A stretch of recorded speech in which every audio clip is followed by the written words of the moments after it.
are live. Yes, and everything works.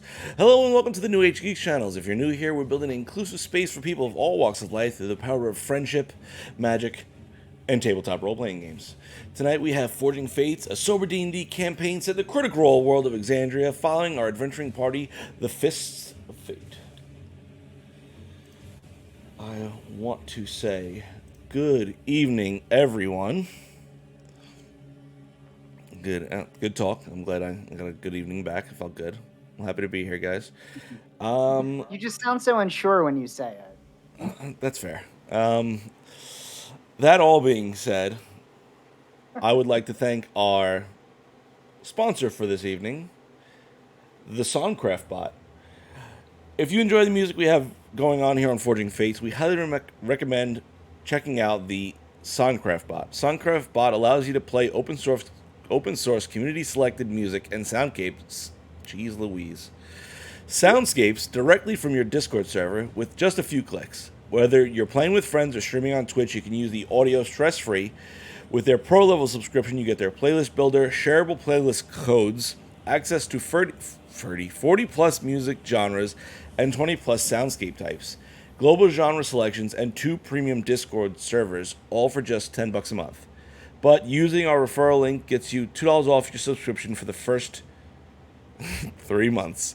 All you need to do to get started is invite the SonCraft bot of your choosing to your server, then just hit play and let SonCraft take care of the rest. Yes, Joe talk good. Joe like words. Hints of that is true. Good job, Joe. Proud of you. At least someone is.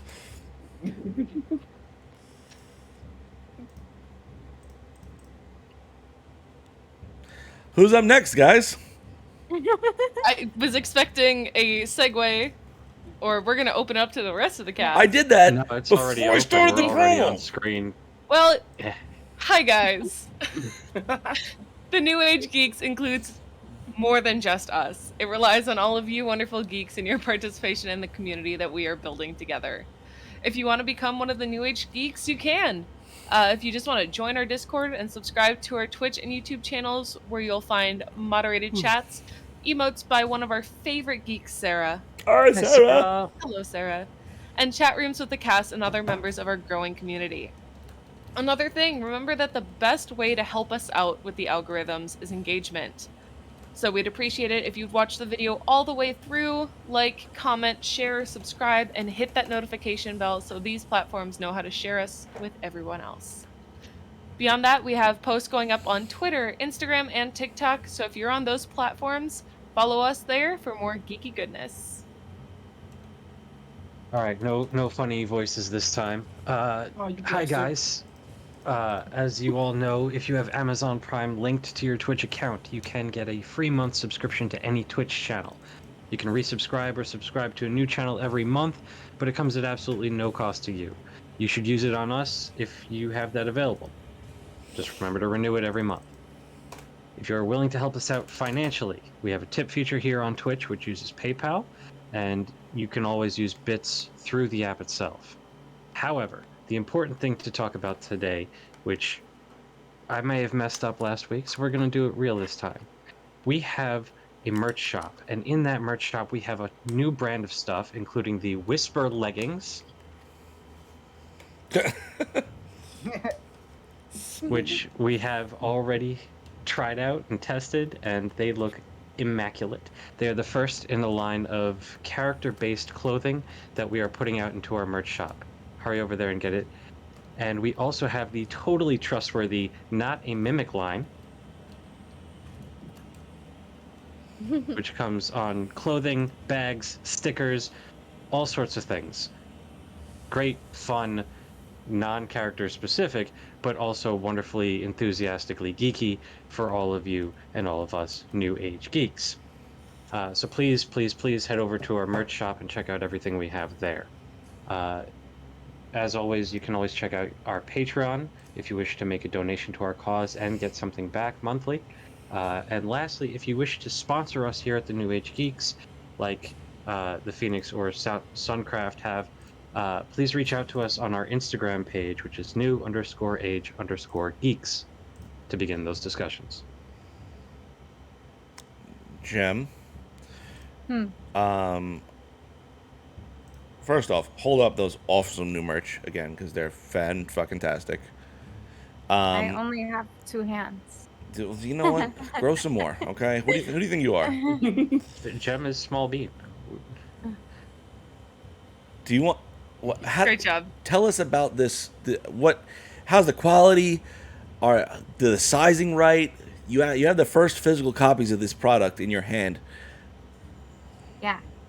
The leggings are super soft. The sizing is accurate. I was actually really impressed with the quality of the print. Like, I don't think my camera is doing it justice, but the print came out not pixelated at all, which I was kind of expecting it to be, and just really cool. Like, you can see the details of the leaves that I put down here, like, really well. It's very nice, and it's super soft. I'm impressed. And then this bag is much bigger than I thought it was going to be. This is the drawstring bag. I want that bag. I can't wait to wear it to Gen Con. It'll be my con bag for the day.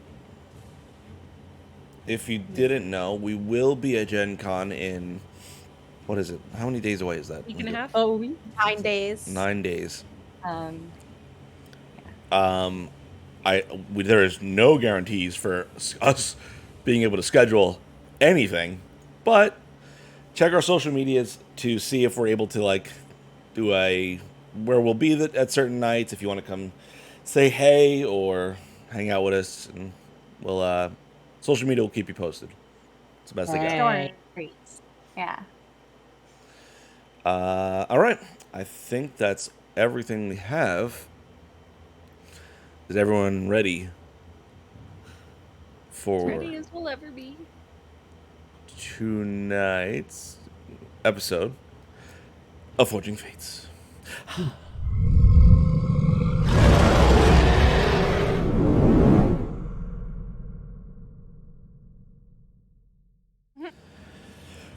Picking up where we last left off. So, having successfully invaded the castle of your youth, Whisper's youth, you were able to convince several of the guards at the front gate to join your cause and helping to take down Dale and her evil reign. As you guys kind of made the plan, you set them in motion to go into the dungeons to rescue the rest of Whisper's family. While you all came up with a plan to separate into 2 separate groups, one being Whisper and the rest being all of you, where you all would head up to the upper level of the throne room, accessing some of the pathways that the guards would use to take up positions around the throne room in cases of emergency, and you decided it was best for you guys to take that space and be ready for any sort of attack. You made your way through the barracks rooms with a little bit of charm from one and only Finnick.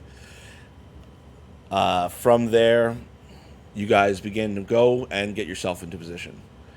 While Whisper, giving you guys enough time, having an idea of how long it would take you to get in position, went and began to explore some of the rooms of her family members from her youth.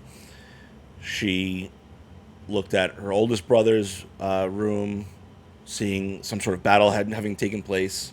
She saw Dale's room, which seemed relatively untouched, and then she saw Bellen's room, which had been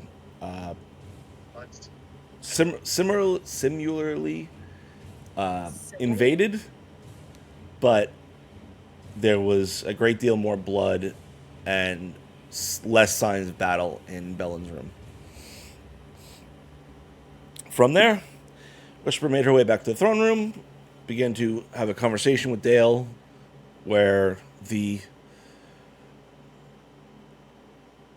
fractured mind of Dale was on full display as she was seemingly wholly obsessed with gaining revenge against her sister, much to Whisper's own dismay as being pretty basic. But from there, the battle ensued with the rest of the team showing up at the upper rails. Clover giving some very pointed drow poison, knocking Dale out for several rounds, much to the DM's dismay. And eventually you guys were able to overcome her and take her out, with Whisper eventually in her wild-shaped form snapping her neck and killing her once and for all. From there, you guys begin to loot her body and make your way out, investigating the team that you had sent forth into the dungeons to find your parents, or your family rather, Whisper. And you saw the guard that had previously come over to your side be impaled with chains and sucked back down into the dungeons. You all followed after and observed the dungeon area, which was heavy with the smells of blood and must and sulfur all throughout the area. One of your direwolves that you had summoned in the previous battle was eviscerated from chains as it made its way down into the dungeon. And as Finnick did her best to try and scoot around to get a sight of what was down there, a vision of her father standing in the center was visible to her. As Clover did her best to try and look as well, Finnick was grabbed with chains and attacked, and Clover saw her mother standing in the center of the room before we ended it for the night. That all being said,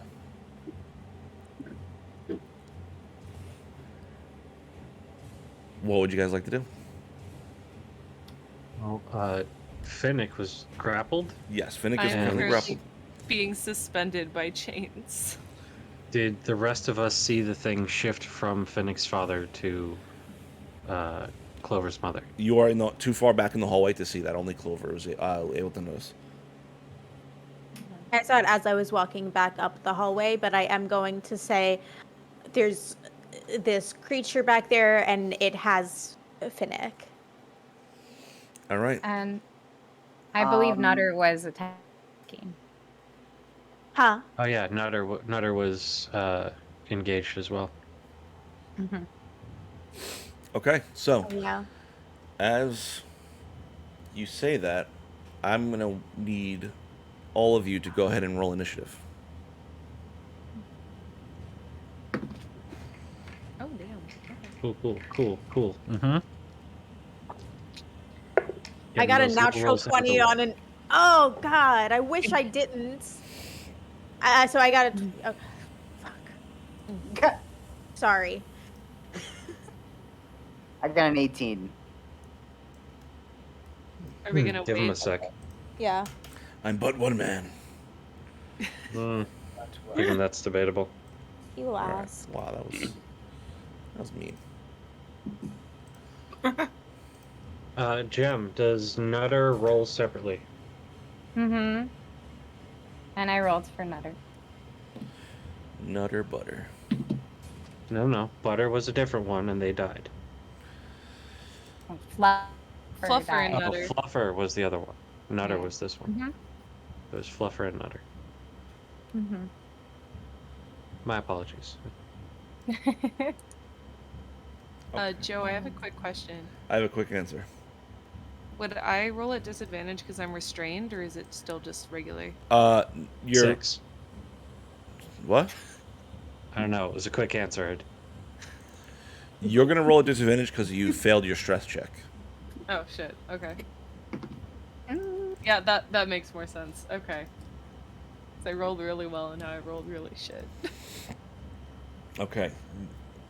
I need everyone to tell me what they got. Starting at 25 to 20. 26. Clover. You're off the charts. Word.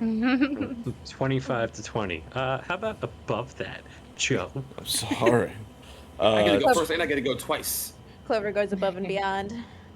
20 to 15. Oh, 18. Oh. 17 for me.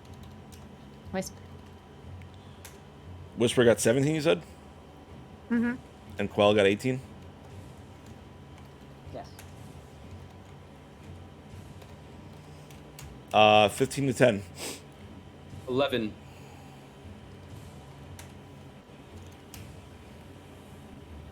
10 to 5. 9. What did Nutter roll, Whisper? 4. And what did Finnick roll? 4. So Nutter and then Finnick. Because I'm guessing the wolf has a higher dexterity than you do. Probably. Alright, so starting us off. Let me get the camera up a little bit so I can see. You guys are back in the hallway still. And for representation, I will put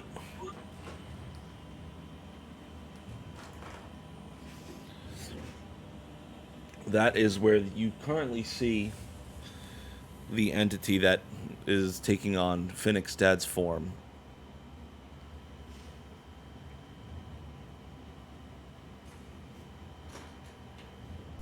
But I guess I should switch it because it's currently Clover's mom.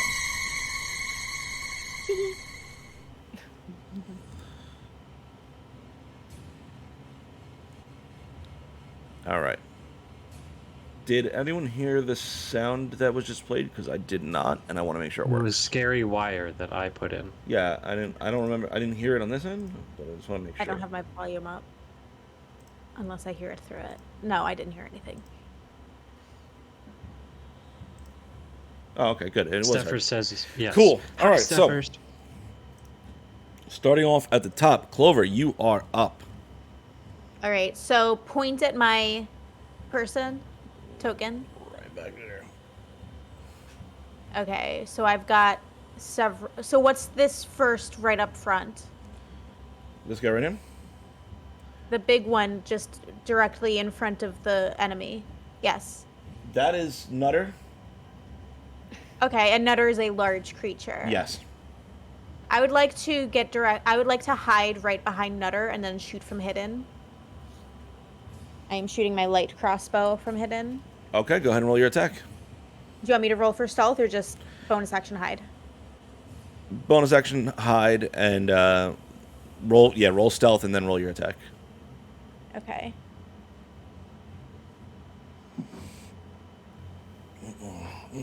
Stealth was a 21. Okay. You feel stealthy AF. My attack is +7. Also 21. Okay. So Does that hit?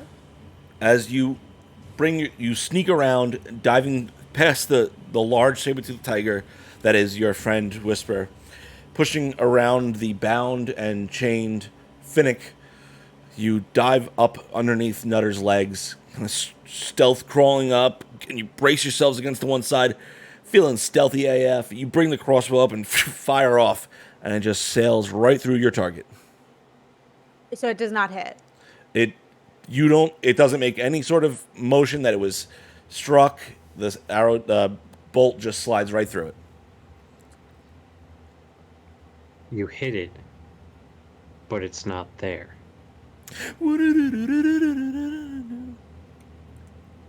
Okay, so that's just like a so there's no creature there. I'm not rolling any damage. You can roll damage if you like. Okay. I will. I'm going to, just in case. Do it.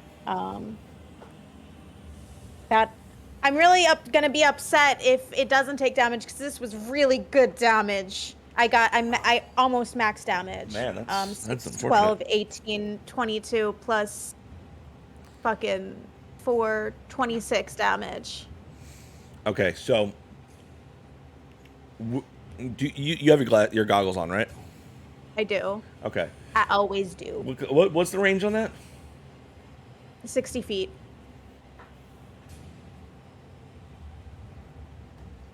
Okay. So you fire off the bolt and it passes through the creature in front of you. You hear against the wall it slam against the stone backing, but it's too far for you to see it. You hear bits of stone fall to the ground and shatter against the ground. Jeez, I'm having a hard time with words today, guys. Anything else you'd like to do on your turn, Clover? Yeah, I'm gonna peek my head out from under Nutter and look back at everyone and say, I don't think my arrow hit that. I think it went through it like air, and then push my head back under. Please don't step on my head, Nutter. Okay. All right. Next. And that's all. All right. So, you all being back in the hallway still, the chains kind of rattling above you.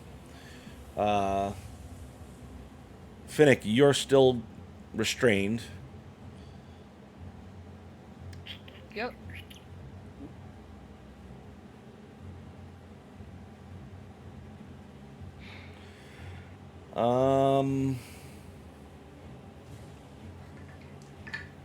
I'm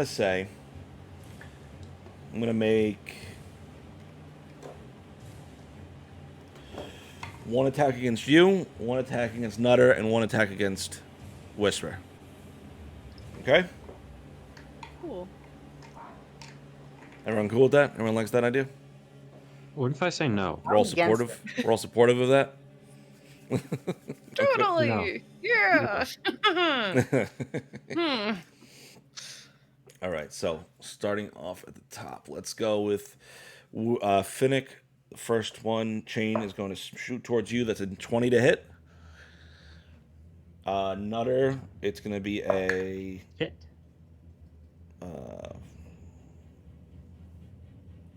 13 to hit. Misses. And Whisper, it is a 19 to hit. Hit. All right. So, Finnick, you take 1 point of damage. Yes, you take 1 point of damage, plus another 10 damage. Ouch. So 10 total 11. Shit. And what's it? Is it necrotic or is it elemental of some? It's just slashing damage. Okay. As the chains kind of rip against your flesh. I let out a scream as it hits. Okay. Whisper, you take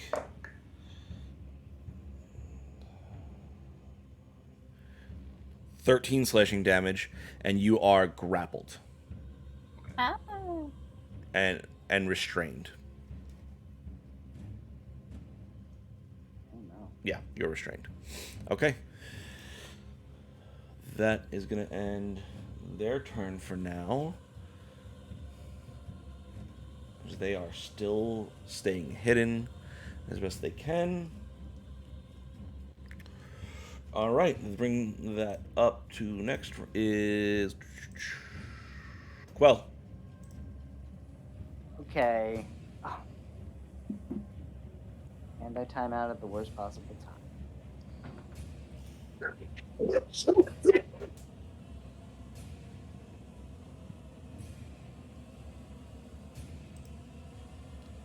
Do we lose Quell here? He looks frozen. I'm back. Am I Okay. here? Yes. There he is. Oh, that was inconvenient. Okay. Well, since Whisper is restrained, but she's still where she is, right? Correct. Yeah, I'm gonna go offensive. Quell is gonna walk up to Tristan. Okay. And he's gonna talk to Melora, and he's gonna. Oh wait! First of all, it's been 10 minutes since the last time with the Spirit Guardians, probably. Yeah. Yeah. Okay. Cool. Just making sure. Sure. So he's gonna talk to Melora. He's gonna be like, his friends need him right now, and he's gonna cast Protection from Evil and Good on Tristan. Okay. So creatures of aberration, celestials, elementals, fae, fiends, and undead have disadvantage on attack rolls against him, and he can't be charmed, frightened, or possessed by them. That's it. Okay.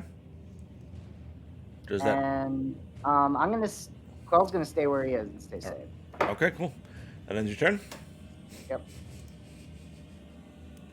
Whisper, you are up. It is your turn, and at the start of your turn, you take an additional 2d6 piercing damage. You take 4 more piercing damage as the barbed chains kind of tear against your flesh. Ow. R. Yarg? Is this something I could like try to get out of? You could certainly try. Oh yeah. When that would be my action. Yeah, it's gonna take you an action to escape the chains. Okay, I'm gonna try and escape the chains. All right, go ahead and roll athletics check. Would that be? Since I'm a tiger, would that be just like strength check? Or... Yeah. Okay. That's an 18. Okay, you kind of twist and pop the chain off, and you see it kind of fall and clatter to the ground, and like a snake, it rattles and begins to climb its way back up to the wall and taking this offensive position once more. Mm-hmm.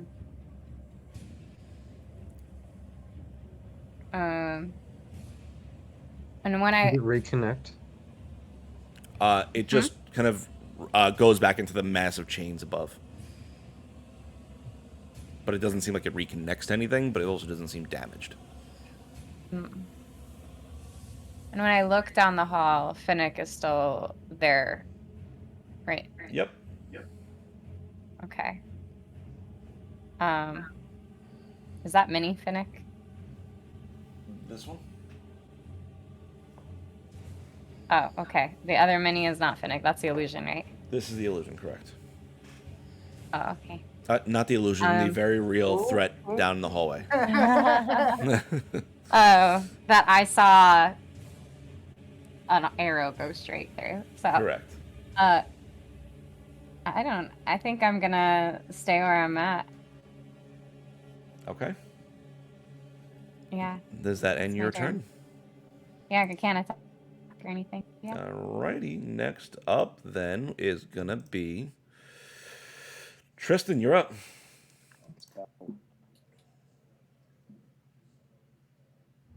All right, I am going to move in. Can I get into the door?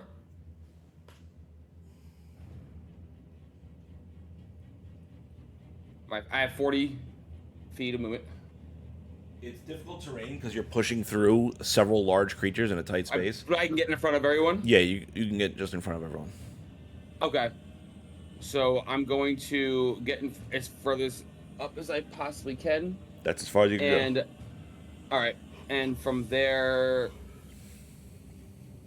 who's right? Who's that? Who did I? Actually, when I walk past, who did I pass? You passed Whisper, Finnick, Clover, and Nutter. Okay. As I walk in the room, I'm going to use an action to use magic awareness. Okay. So as an action, you can open your awareness to a presence of a concentrated magic until the end of your turn. You know the location and any spell or magic within 60 feet, and I can determine the type of magic that it is. Okay. Very clear. What's the range on it? It is 60 feet. Okay, so you see this, and it's clearly an illusion. Okay. Besides that, you see 4 of the groups of chains kind of hanging from the ceiling. 4 of them you see glowing with this enchanted magic, and that gives they seem to be animated in some way. Do I now? Can I get what type of magic that is? It'd be enchantment. Okay. Okay, because it says, and you learn the school or magic that it belongs to. Yeah, it's an infernal enchantment spell. Okay. That being said, as you kind of make your way into the room, do you have dark vision or no? Yes, I haven't looked in a minute, but I'm pretty sure I do. I don't know. I'm an elf. I don't know if you're not an elf anymore. Remember? Oh, that's right. I'm not. Nope. Yes, I do. Still. Yep. Okay. 6 Cool. feet. Yes.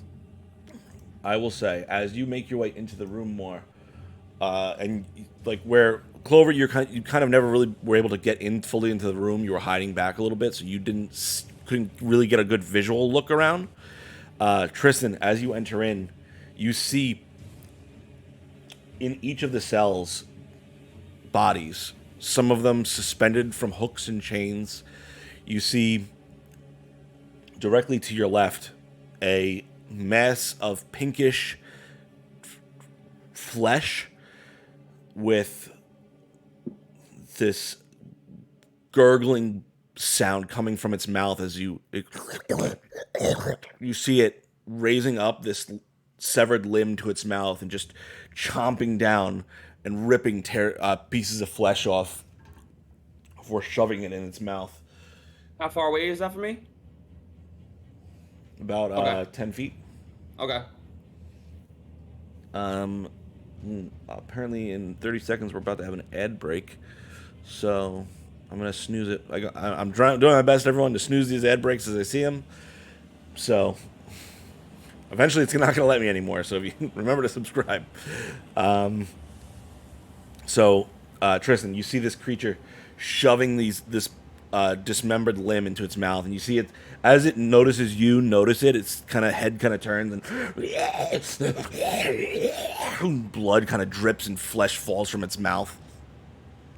And you see it kind of reach out and pull another bit of body towards itself, getting ready to devour. I'm at max movement, right? Yeah. All right. At that moment, I'm going to go into a rage. All right. So the whole thing, yep, like fangs and all my stuff happens, and I'm going to end my turn there. All righty.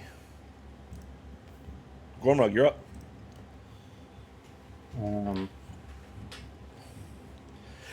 Oh wait, I'm sorry. My free speech. My free speech. I'm going to quickly, with people behind me. There's a lot more than we see in here, guys. Careful, and then pull my sword and all that. All right.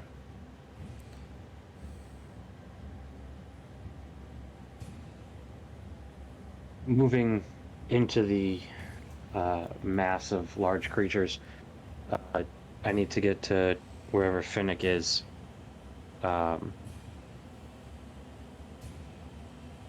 Okay. How much movement is that? 10 feet. Okay. First thing I'm gonna do is I'm gonna slash at the chains that are holding her. Okay. To try and break her out of it. All right, go ahead and roll your attack.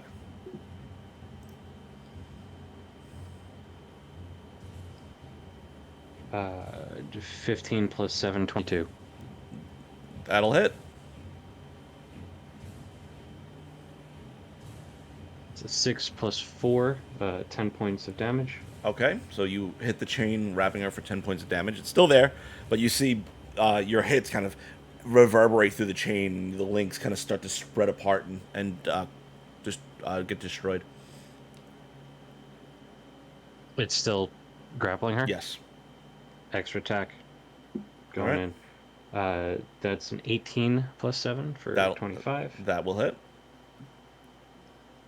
That is another 6 plus 4 for another 10 damage. Okay, with that last hit, you focusing your energy, you slam your hand into the chain once more, and you see it, every weld joint in it kind of just erupt, and the chain shatter to the ground around her.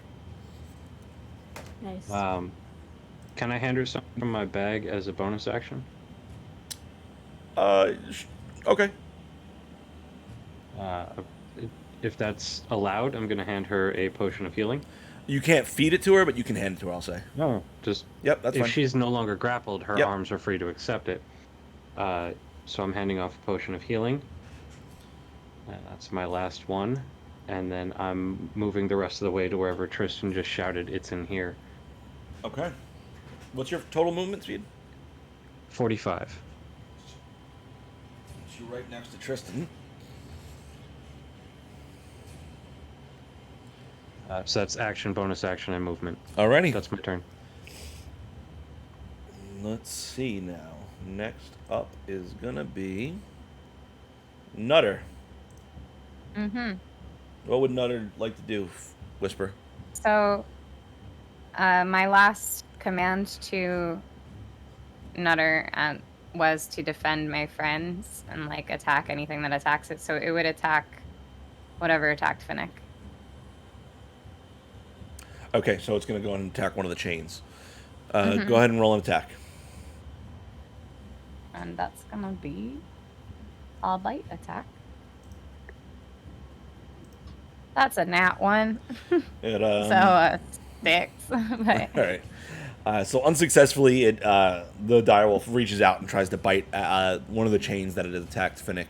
Finnick, this wolf's mouth gets really close to your head, but does not seem to bite you in that moment. I would say anything Finnick doesn't even flinch in that moment. anything else Nutter would like to do? Nope. He's got a one-track mind. Alrighty, next up is you, Finnick.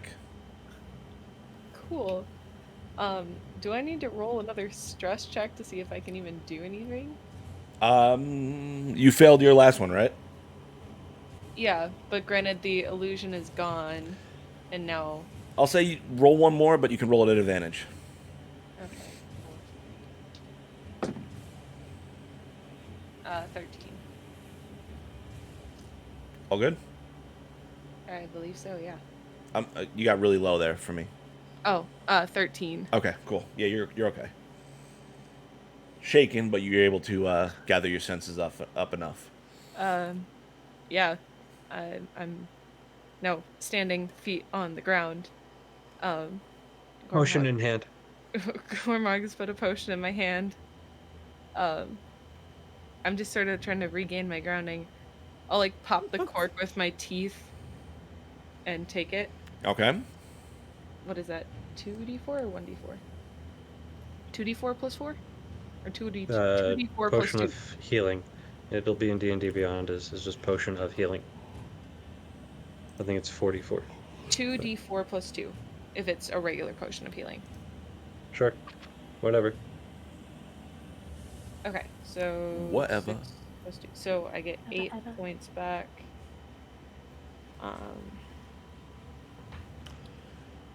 I'm sort of angry at just what happened. Can I move forward? Yeah. Like, How far do you towards want where Gormrog and Tristan are? Or maybe in front of them, I don't know. What's your speed? 30? You can get right here or here. I'll stand next to Gormrog. And I'm just gonna Hail Mary a Chaos Bolt straight down the hallway. And that has a range Down of the hall. 120 feet. Okay. It has a range of what? 120 feet. All right, where do you want to hit? I'm sort of aiming for the middle of the hallway. Like, can we see how far down this hallway goes? What's your dark vision range? 60 feet. So yeah, you only get to see about to here. I'm just gonna aim as far back as I can. aiming for the middle. All right. I fire magic missile at the darkness. Oh. I said it was a Hail Mary, so All right. What's the attack size on that? attack size? What is it? Huge. It's a warbling mass of energy that fits in a 5-foot cube. 5-foot cube. Thank you.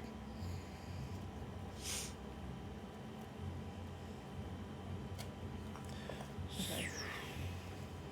So would I roll at disadvantage?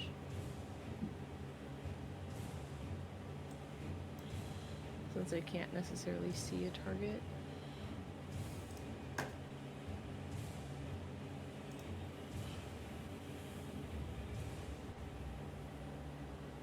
So that was a question directed at you. What happened? Would I roll at disadvantage for an attack? Or would it be a straight attack? I'm just trying to see something real quick. What's the spell again? Chaos Bolt? Chaos Bolt.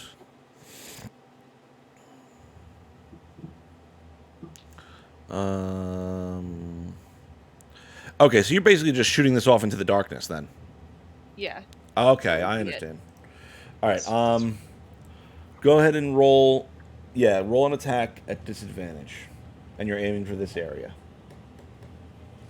I'm aiming past it as far basically Okay, so you're just aiming to the darkness you can't see. yes. Okay, I understand now. I'm picking up what you're putting down. Okay, that was still pretty good for disadvantage. At disadvantage, that's a natural 40 plus 13. So she hits whatever it is. 17. All right, go ahead and roll damage from me. For those of you not subscribed, I'm sorry. I did my best. I snoozed us for 15 minutes on ads, but I can't snooze anymore, so you're getting an ad break. See you guys when we get back. All right.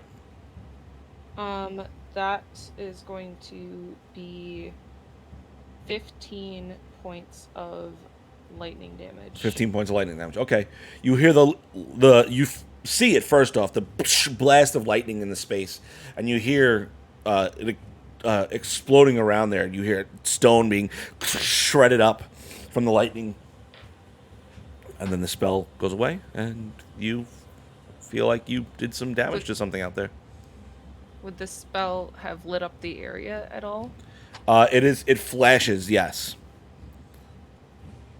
Probably wouldn't be able to see. But all you see are more chains and... Oh, I still got Jeremy's thing here. All you see are more chains hanging from the ceiling. Guys, I don't think this thing wants to get close. These chains. Or it's like it only knows how to use the chains. It feels like.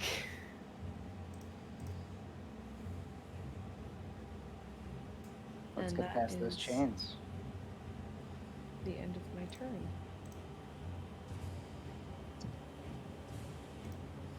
Doesn't want to get close. Good. That means it's smart. We're gonna...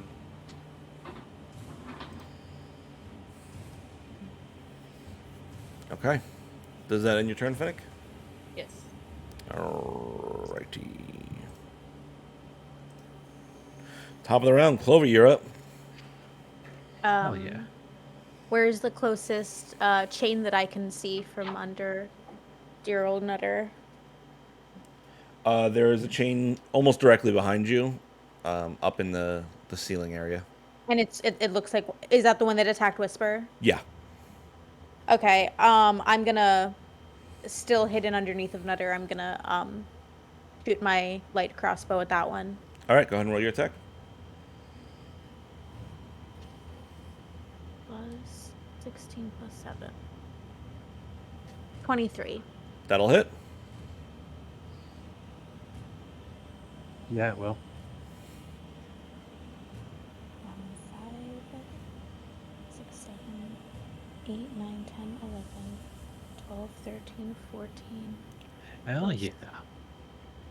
4, 18 damage. 18 damage. Okay, you blast this thing. You see God damn. it. The arrow slams into it, and you see the link you hit kind of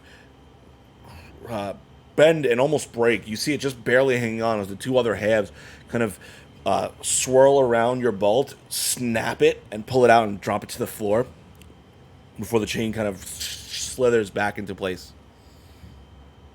Okay. It's still alive, but it is looking Solid rough. hit. Thank you. And And that's all. that's all? How far away is Finnick from me? It's right next to yeah, me, it's right next to you. actually. Oh, no, I can't. Sorry. Yeah, I'm done. Okay. Next up is going to be the devil's turns. Sorry, Golly. It's okay. All right. First off, the chain that you just shot, Clover, is going to go ahead and attack you. I'm still hidden. So if it wants to attack me, it has to attack at disadvantage. If it can see me. Roll a stealth check for me. What is my stealth? It's +9, I think. Yeah, it's +9. 17. 17? All right, so the first chain is not going to attack you. It is seeing the arrow having come from somewhere around Nutter. It's going to attack Nutter instead. Oh, I'm sorry. That's a natural one. Next one's going to attack Whisper. Mm-hmm. That is a 17 to hit. That hit. Silvery barbs. Okay. So it has disadvantage.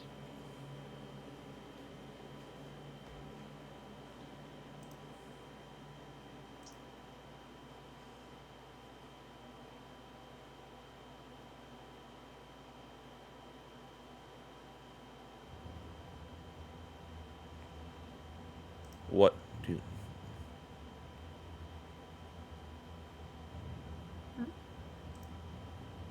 And I will give the advantage to Clover. All right. Well, it rolled a 17 on its reroll, so that plus whatever it has. So that definitely hits. So Whisper, you are grappled and restrained, and you take 10 damage. Damage. Okay. And the last one is going to go ahead and...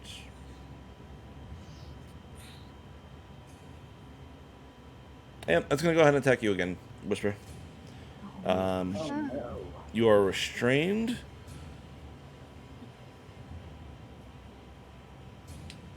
So it's going to be at an advantage. That's a 19 to hit. That hit. You take 6 slashing damage. Rolled Okay. 2 ones. All right. That being said, next, this guy is going to go ahead and move. And, it's going to go ahead and push open the gate in front of it and attack you, Tristan. Thinking you're coming after its chow. So that is going to be a 9 to hit. Miss. All right. And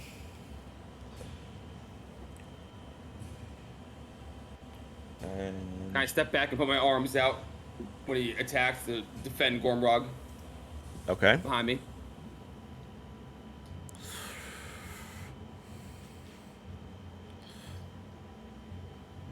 I will say it's at this point you hear the little bit of flapping as another creature begins to make its way up the hallway towards you. Flapping.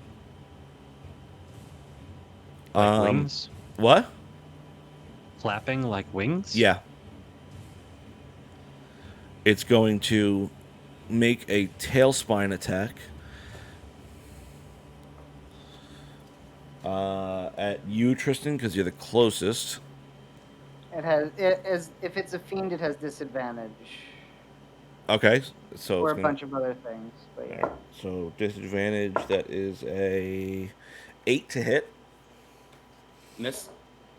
Okay, and it's at this point the illusion fades in the center of the room. From this door, you see this large, hulking creature make its way out of the room. And with each step, you just hear rattling of chains. Oh, man. Okay. And that is going to end their turn. Quell, you're up. Okay. Can my telekinetic shove gently lift Whisper off of the chains and get her not entangled anymore? Is that possible? It's 5 feet of movement, and she can fail to save if she wants.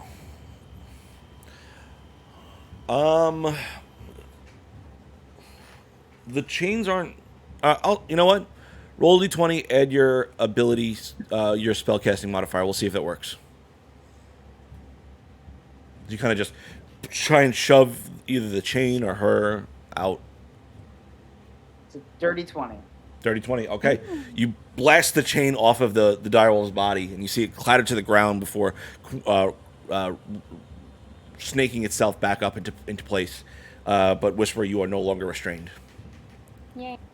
Awesome. And then the chain that Clover hit, Yes. that's still alive. Yep. I would like to toll the dead on that. Okay. See what kind of wisdom it has. Wisdom save 15. Okay. What kind of damage does this do?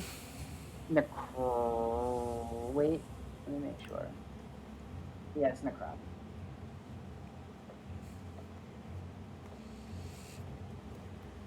All right. That's 13. That's a fail.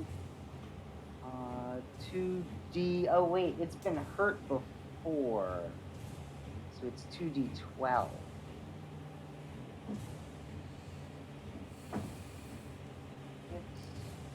And okay, so 17 damage.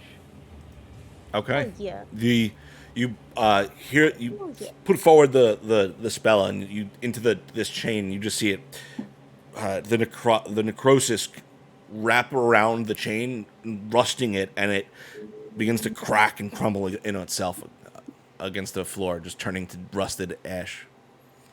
Awesome, and he'll stay where he is. That'll be my turn. Next up is Whisper. Okay. Am I close enough to bite the chain that attacked me? Yeah. Okay. Well, yeah. And actually, I'm gonna claw at it. All right. Go ahead and roll your attack.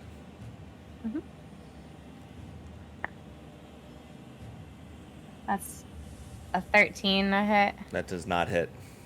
Ah, As you bring up your clawed paw, you rake it down at it, but like a snake, it just kind of rattles and slithers against around the foot. I'm doing nothing. And yeah, the left or Nutter is kind of like blocking the hallway, right? Yeah. Okay, then that's it. I stay where I'm at. All right. Tristan, you're up. All right. Am I allowed to ask our cleric friend how many spell slots he's expended, or no? or should I have known that?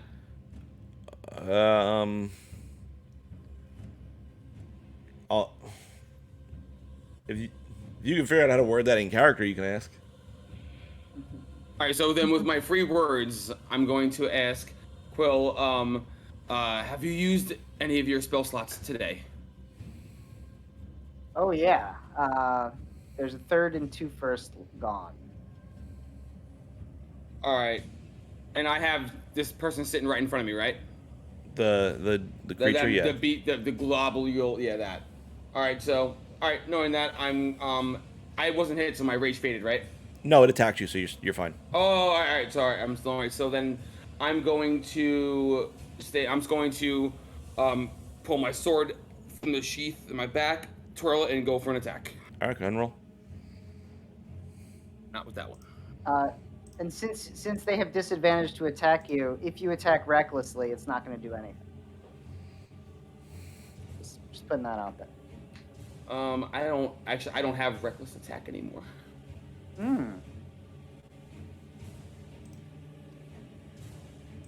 Oh, that misses. What'd you roll? 4 plus 6. So 6, 7, 8, 9, 10. That hits. Oh, then never mind. That hits. All right. My greatsword. Where's my D6? 2 of them. That's 4. That's for 7 damage. 7 damage.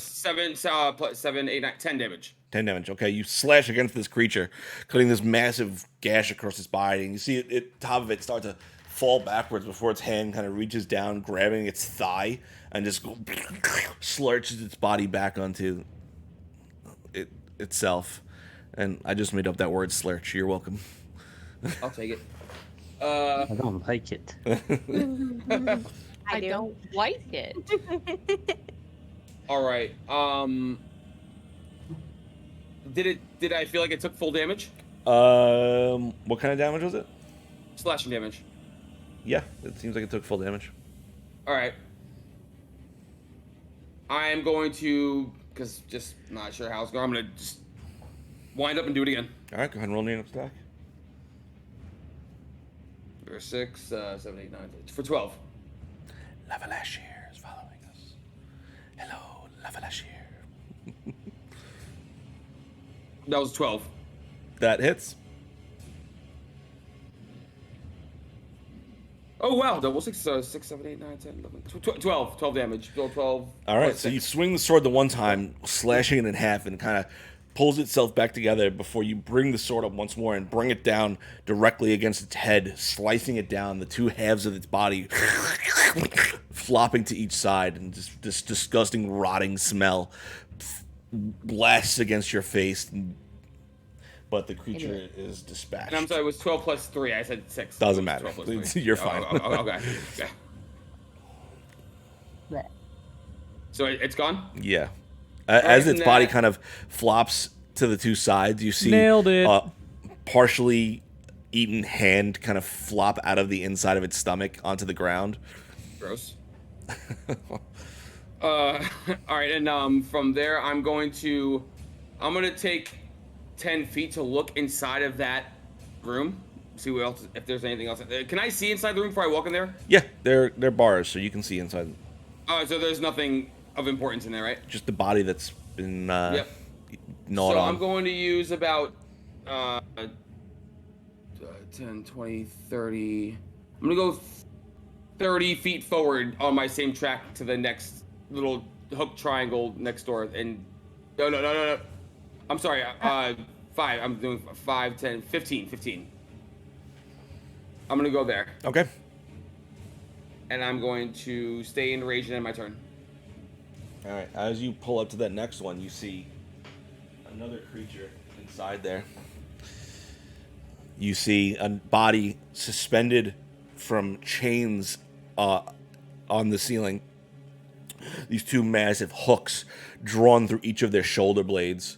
You see one leg just at the knee, just completely eaten off. The other leg, kind of the calf bitten out of it.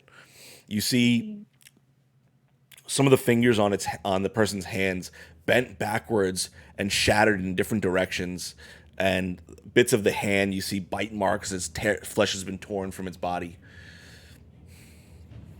And you see that same, another one of those fat, blobous creatures reaching with like infantile hands reaching out towards the body to grasp and shove more flesh into its mouth. Are we looking at lemures? Yeah. Right. Ah, gross. It's 5, 10, 15. I'm gonna step back 5 feet. This way? And then that, I was saying, and that's, I'm sorry. Oh, I said I'm in my turn already. Never mind. I can't do that. It's fine. No, you only use 15 feet of movement. It's fine. Oh, so maybe then I'm gonna go back just go back 5 feet from that door to get closer to the group. Okay. And then end my turn there. All right.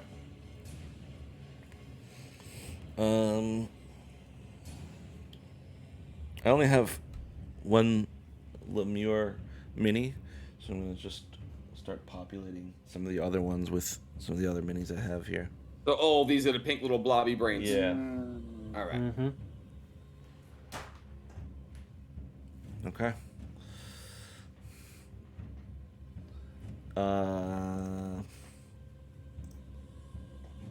Gormrog, you're up.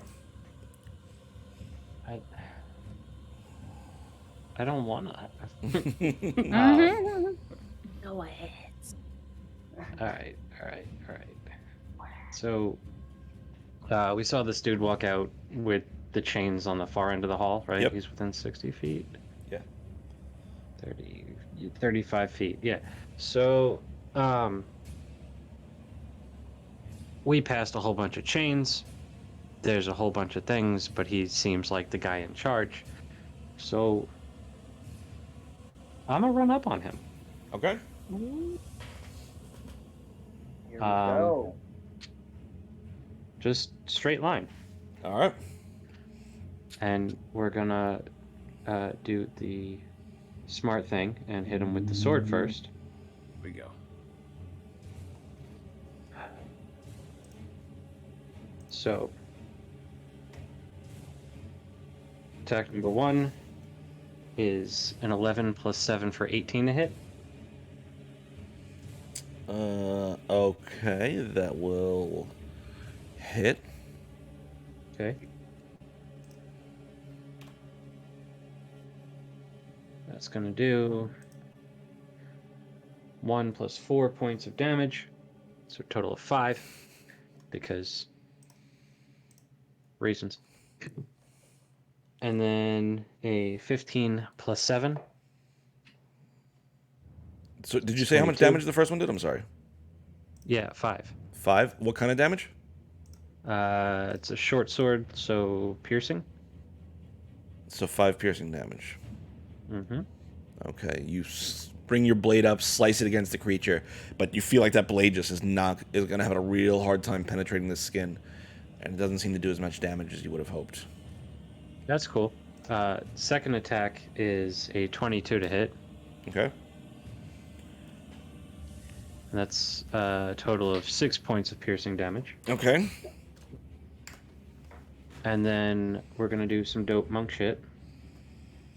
And burn a key point for 2 bonus action unarmed strikes, which count as magical for overcoming resistance to bludgeoning attacks. Okay. The first hit will be 12 plus 6, which is 18. 18 which will hits. hit as per the first strike, exemplifying that. That's going to be 5 points of bludgeoning damage. Okay.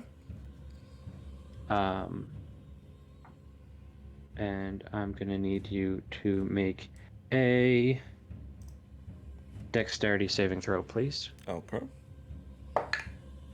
That is a 14.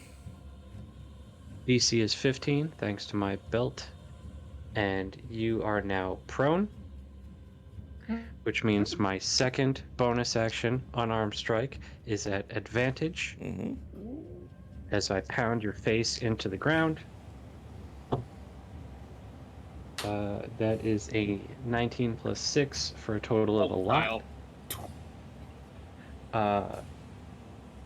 and that's going to be 6 plus 3 for a total of 9 points of bludgeoning damage.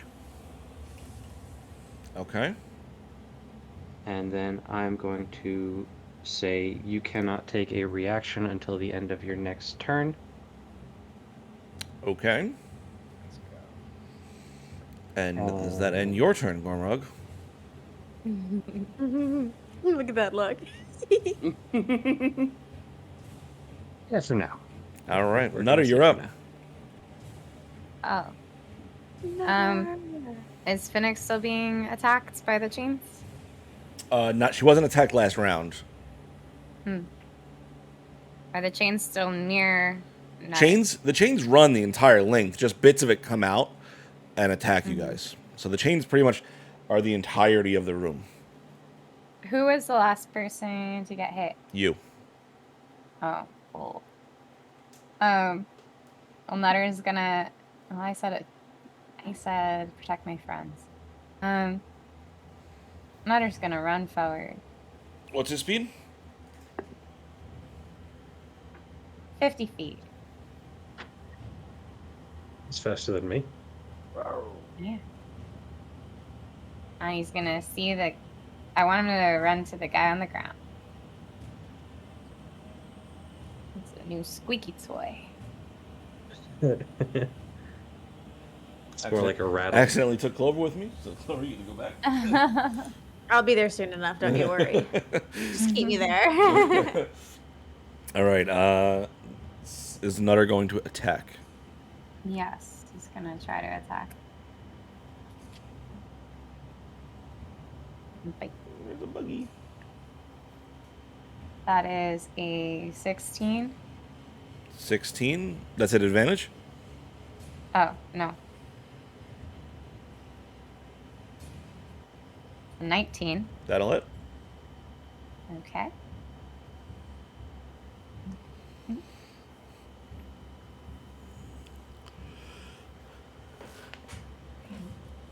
I'm gonna have the dice ready.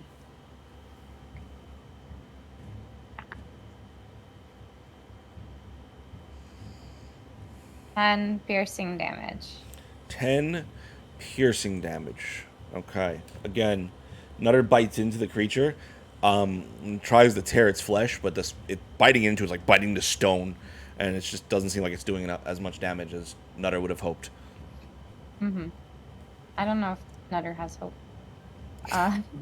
You always gotta have hope. Wow. That's bleak. I guess this doesn't really do anything because he's already prone, right? What are you trying to do? Oh well, the bite attack is first. Is he a creature? Yeah. Mm-hmm. Okay, well then, it's like you must succeed on a strength saving throw or be knocked prone, but he's already prone. Okay, yeah, so. he's He's already prone. Yeah. Double All right. prone. Does that end Nutter's turn? This prone stack. Yeah, that ends the thing. Oof. Just prone stack. Depends on what you're into. Finnick, you're up. Please stop. Leave Nutter's prone sack alone. Stop. Uh, How far away am I from the rest of the group? You are 45 feet Emotionally? from... Oh, boy. You are 45 feet to Gormrug. Okay. I don't think I can necessarily withstand many more hits right now. So for my action, I'm going to cast Blade Ward on myself. Okay. So I have resistance against bludgeoning, piercing, and slashing damage until the end of my next turn. And then... Well, that was my action. So... Wait, it's a bonus action to take a potion, right? To drink a potion? Correct. Okay, I'm gonna grab a potion of healing out of my bag and use that. So that is 2d4 plus 2. for 8 more points back. Okay. Does that end your turn? Yes. Also, Clover, don't forget you have advantage on your next attack roll, ability check, or saving throw. Cool. All right, Clover, you're up. Yeah. Thinking. What's the gray creature right next to Nutter? That's the flying thing that shot a stinger at Tristan. Correct. Cool.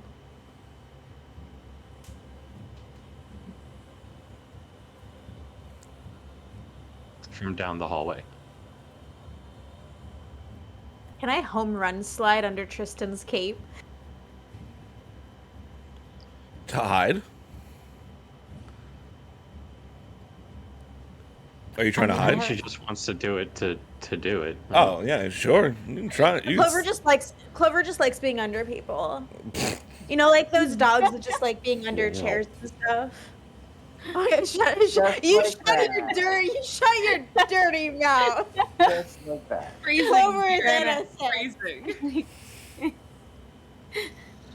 I couldn't. Okay, wait. You guys made it weird. No, I'm just gonna I had fun. Oh no, you can do it if you say. I have fun things to do about it. If you were successful, let's go. Let's do it. Okay, yes. Let me get under.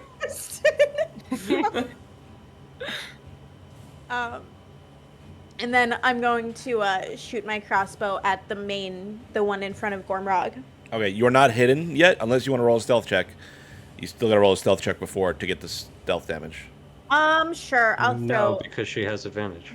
I have advantage, but I might as well be hidden anyway for my own benefit. Well, so then roll it after your actually attack. A terrible stealth. Oh, okay. Roll it after the attack. Okay, then yes. Okay. And my +7. Your and attack is at disadvantage against him because the creature is prone, unless you're attacking the flying one. Well, okay. No, I'm attacking the one in front of Gormrog, Right, but so I do still get sneak attack even though I don't have advantage, just because there's people within 5 feet of him. So that was a 14 plus 7 for a 21. That hits.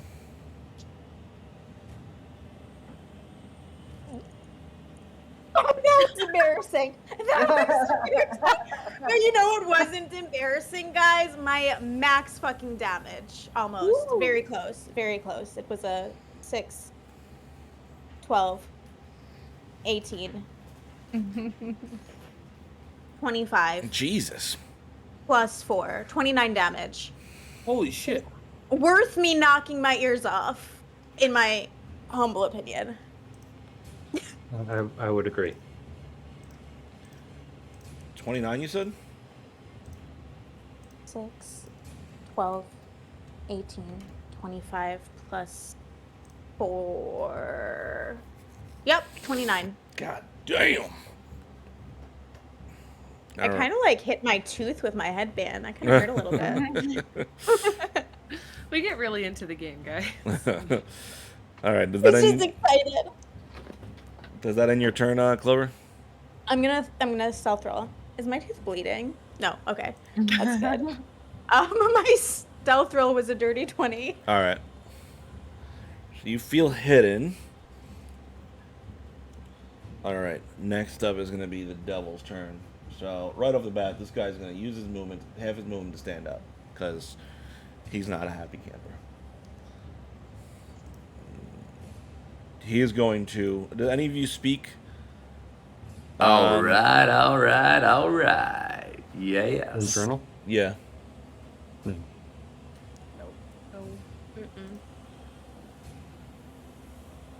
No. No? Okay. He is gonna, in this like guttural, disgusting language, he says something, and you see all the other creatures in the room begin to move at his command.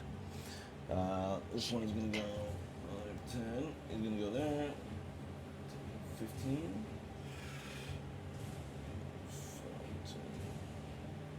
15.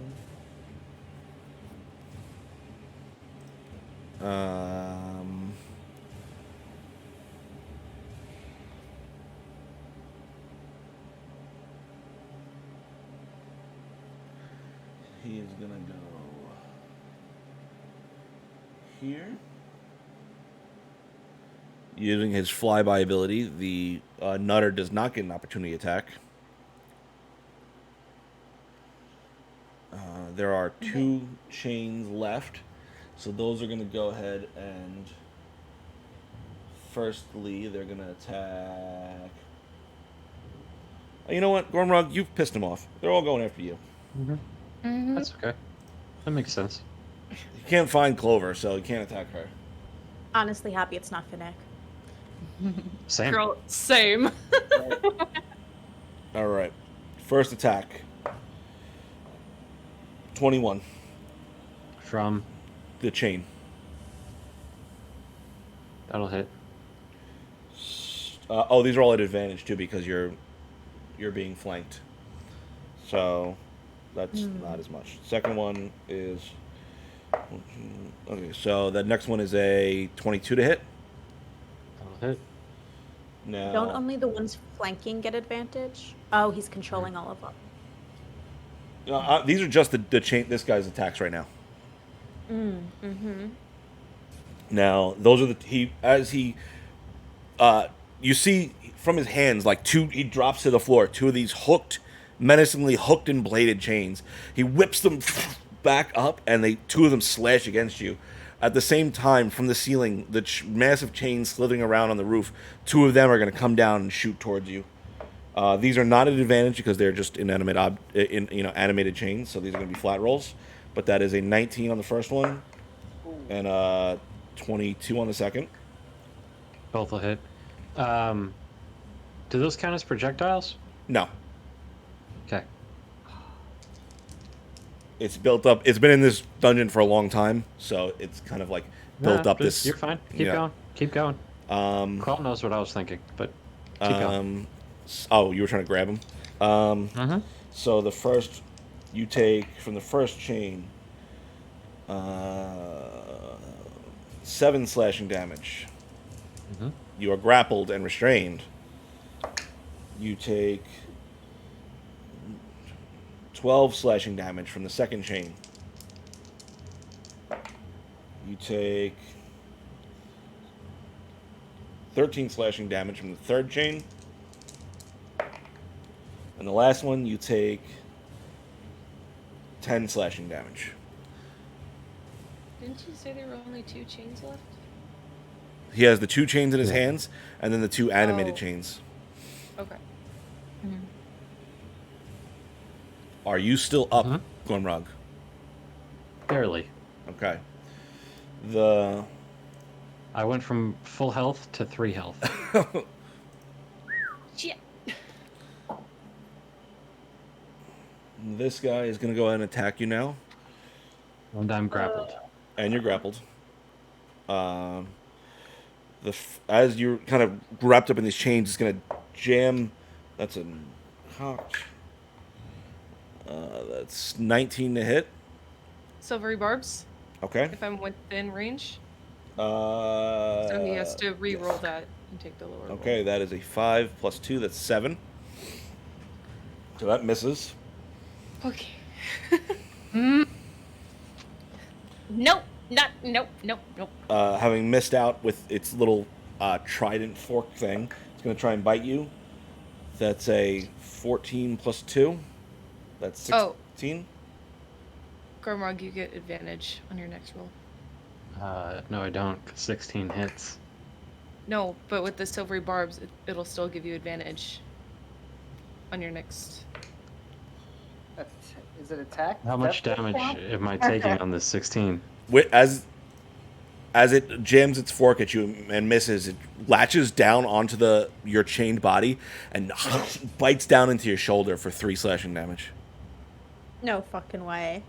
So, I dropped to 1 because I'm a half orc. So, But that's it. it is now like Don't almost take any more perched damage on your than I'm out. shoulder, just gnawing into your flesh.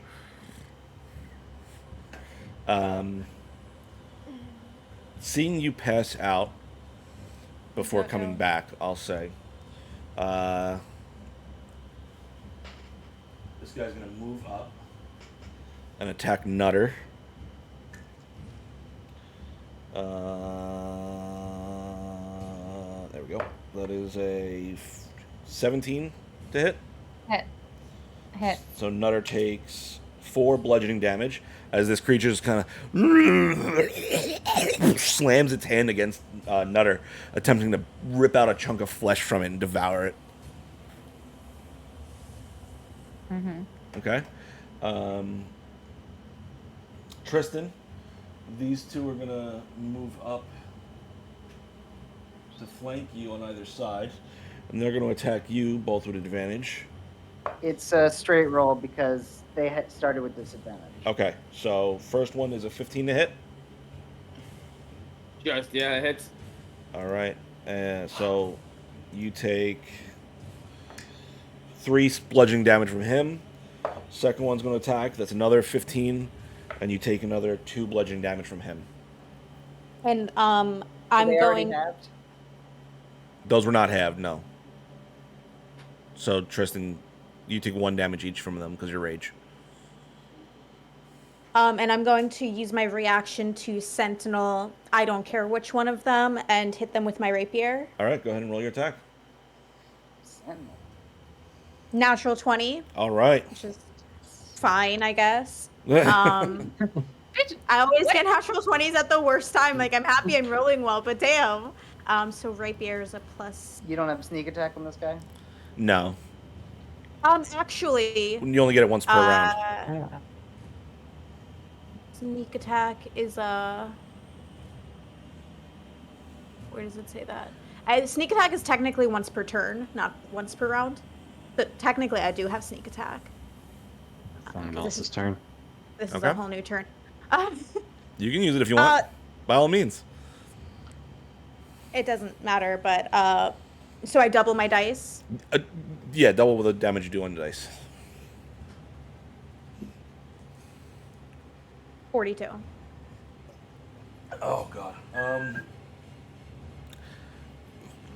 Tristan, you feel the two creatures slam these grotesque hands against you, and like their fingers desperately try to pull flesh from your bones. And as the one behind you hits, you turn back to kind of like growl at it, but there's just this flash of silver and steel from beneath you, and the creatures, before you can even see the blade, it's just the two halves are sliding off each other. And much like the first, just this rotting, disgusting smell protruding from it of rotting flesh. Okay. Right. Did Boom, you... boom, boom, bit. Did... That is going to end all of their turns. Next up is Quell. Alright. Well is gonna try to use his telekinetic to free Gormy, like he did for Whisper. Should I roll for that again? Well, what's the range on that? Let me look.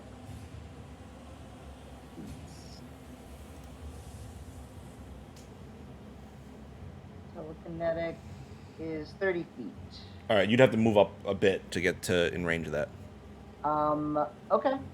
I'll move up. What's your speed? 30.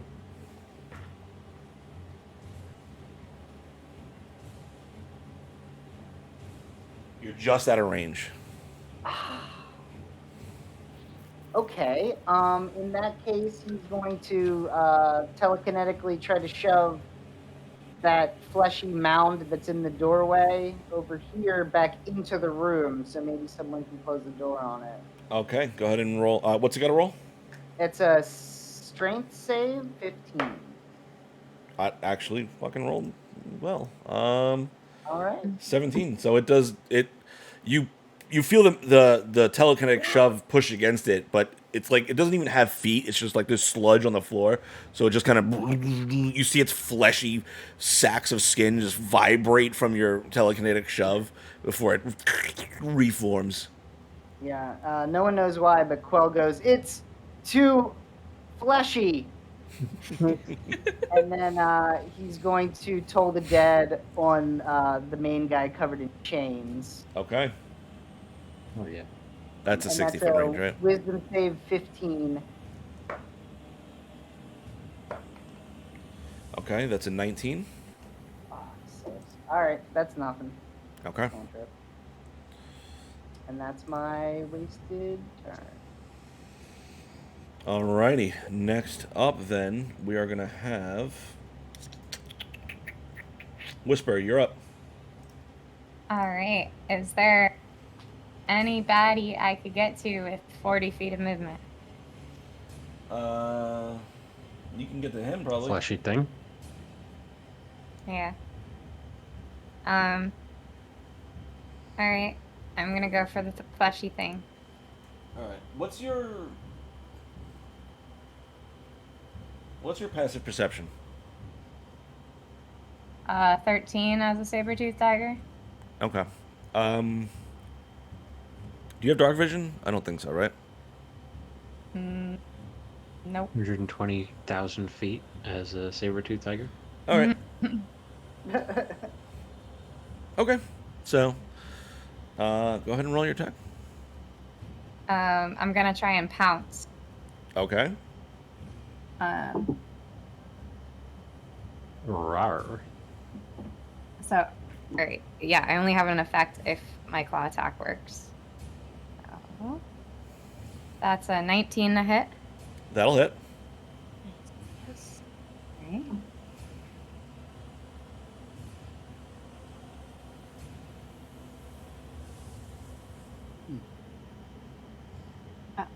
That's 10 slashing damage.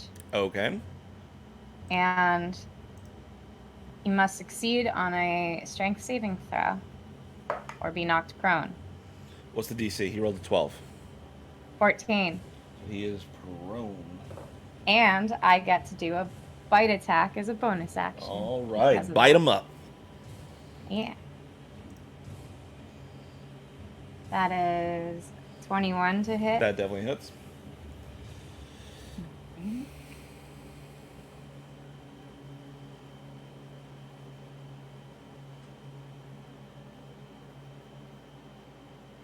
That's 12 points of piercing damage.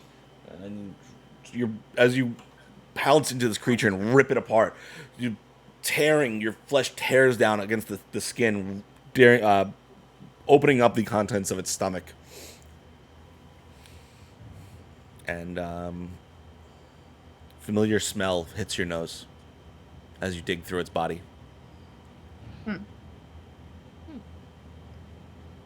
Okay, that ends your turn. Ew. Weird. Does that Yes, that ends okay. my turn. Where were we here? Tristan. Right, I am going to go as close as Gormark as I possibly can. From where I'm at, I'm going to dash all my movement. What's your speed? Oh, I'm sorry, I said something. Was Quill next to me before I moved? Yeah. Yes, okay, I'm sorry. Before I do that, I'm sorry, I'm going to use a bolstering magic. Now, it says, when I was reading it, I want to make sure how I use this for foreseeable future. It says for range and area reach. That means I have to touch him, right? Yeah. Okay, so I can touch him from where I'm at? Yeah. Okay, so before I move, I'm going to use my bolstering magic and roll a D3, and whatever I roll from a 1 to 3, he regains the spell slot he has used. Okay. 6. 2. Okay, so you get 2 spell slot points. Well, Yes. you can either regain a second level spell or 2 first level spells. Okay. 2 first levels of it. Okay. All right, so after that,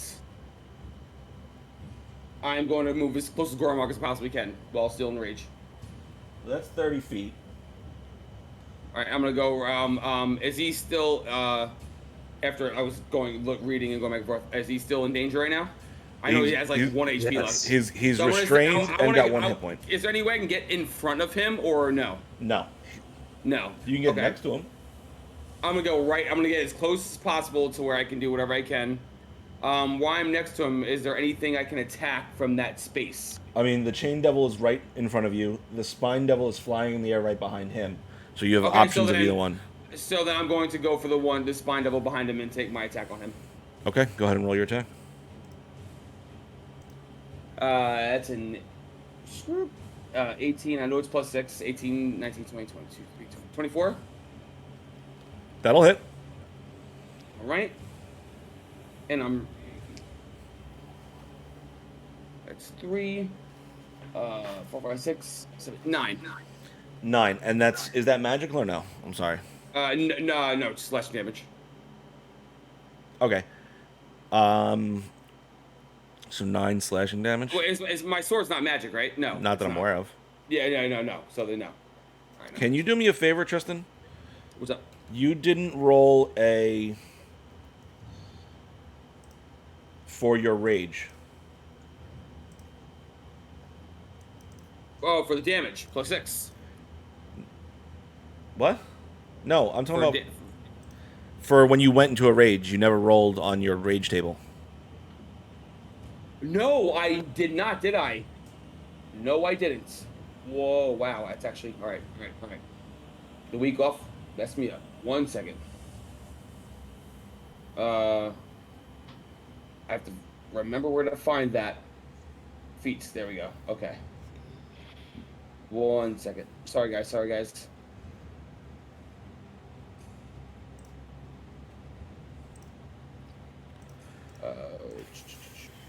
File search. There it is. All right.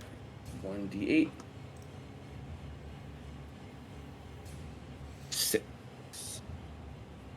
Until your rage ends, you are surrounded by multicolored protective lights. You gain 1+ bonus to AC, and within 10 feet, your allies gain the same bonus. All right. So. Ooh. What's the range? 10. You said 10 feet. 10 feet, yes. Okay. Until your rage ends, you are surrounded by multicolored protective lights. You gain 1+ bonus AC, and within 10 feet, your allies gain the same bonus. All right. Cool. All right. Does that end your turn? Or do you want to use your other attack? I'm going to. Well, no, I used my That's why I want to make sure I didn't make a mistake. I used my bolstering magic, which is an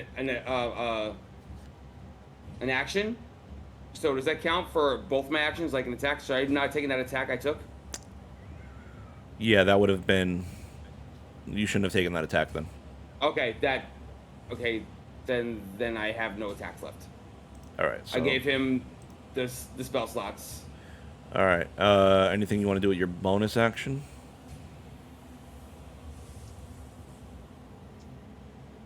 I don't think I have anything I can do with my bonus action besides rage and shift, and I'm actually no, I'm not. Nope. I'm gonna end my turn. I'm still next to Gormar, right? Yep. Okay. All So right. what bonus do I get from that? A 10 +1 feet to your of AC. area. +1. Yeah. Your AC, yes. Uh-huh. All right. Gormrug, you are up. You are still restrained from the chains.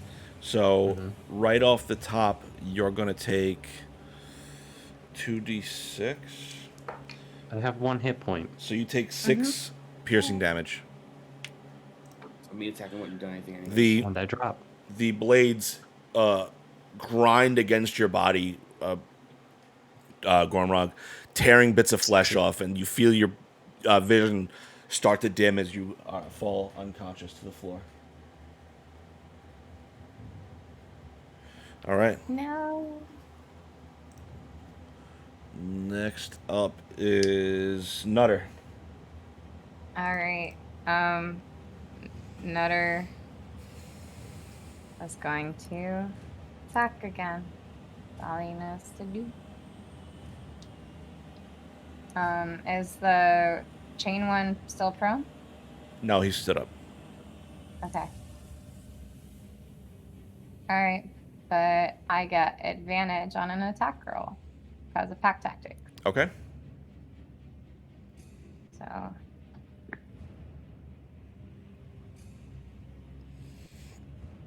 $15. 15 does not hit.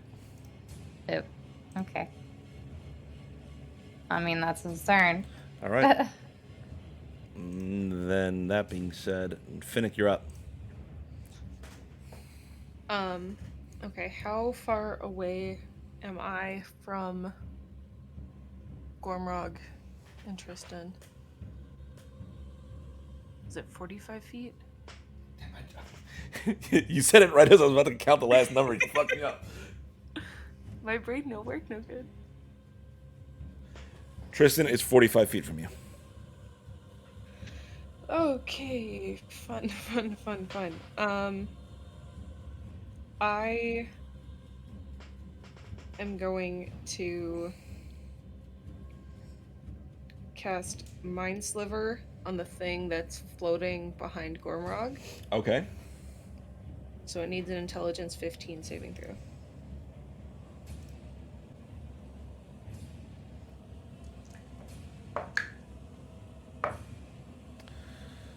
That is a 7.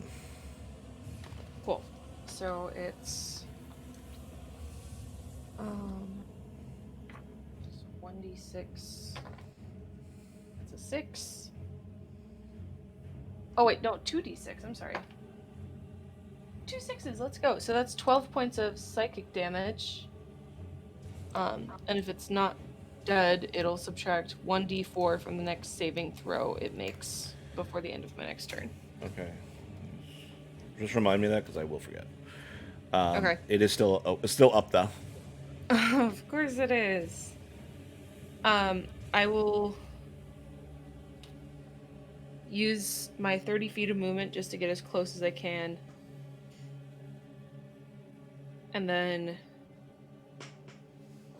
bonus action converting sorcery points so I'm able to get a first level spell back. Okay. And that's going to end your turn, Finnick? Yes. All right, Clover, you're up. Yeah, I am running. I'm using all of my movement to get between the red and the gray creatures. Okay. I'm gonna two-handed weapon. All right. I'm going after green. I mean, not green, gray first. Okay. Gray. Okay. Advantage. My dagger is +6. Is an 18. Wait, I actually have advantage. It was still an 18 to hit. That'll hit. Okay, good. And this is the one that I'm using my sneak attack on. Okay. 7, 8, 9, 10, 11, 12, 13, 14, 15, 16, 17 plus. Oh, I actually rolled the wrong dice. Disregard everything I said. I rolled a 1d8 instead of a 1d4. 5, 7, 9, 10, 11, 12 plus 3 is a 15 damage on that one. Okay. Bring the blade up and slice the creature in half right from the wing and burst into a ball of flame. Perfect. Now I'm hitting the red guy, and that is a 14 plus 6, a dirty 20 to hit. That'll hit. And then that is simply a 1d4 plus 3 for a 6 damage. Okay. You slice into the gelatinous creature. But it is still standing. Okay, and that will end my turn. Am I scared? Yes. Do I care? No. All right. That brings it back up to my turn. Here we go. Okay. Do it. Don't do it. Tristan. First chain's going to attack you.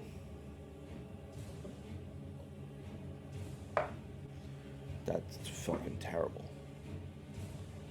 That's 11 to hit. That misses.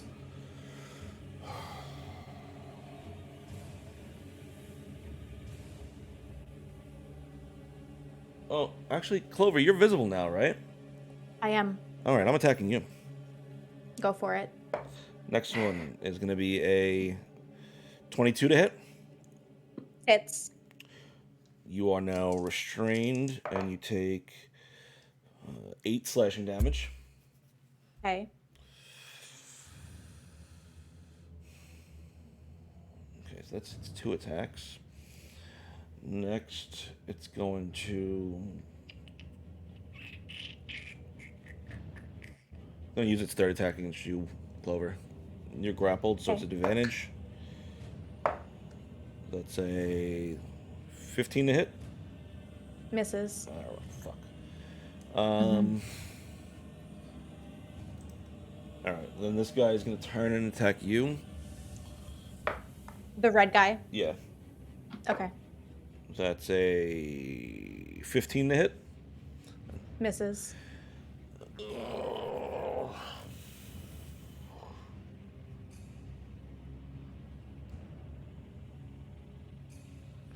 Alright, well, he is going to then move. What's his speed? Attack of opportunity. Yeah, Tristan and Nutter can go ahead and make attack of opportunity. It's running away. 13.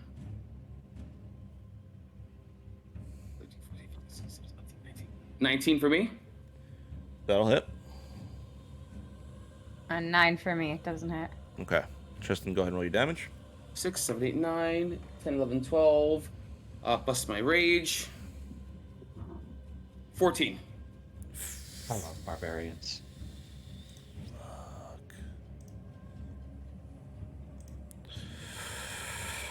Okay, cool. I love it. I'm happy. Alright. As it runs by, Tristan has his sword out. It kind of quickly resheaths it and does a spin as it tries to run away to accelerate the attack. Alright. That is going to end all their turns, though. So that would mean... Quell, you're up. Okay. Gormy's the only one down, right? Yep. Okay. Gormy will, I mean, not Gormy. Quell will walk forward, pull out his staff, and point it towards Gormrog, and heal him for 6 points. Okay. Bring him back up, and then he's going to attempt to bonus action do his telekinetic to get Clover unrestrained. Okay. Is that another? You want me to roll a d20? Yeah. Gormrog is also still restrained, by the way. Oh. Care for him.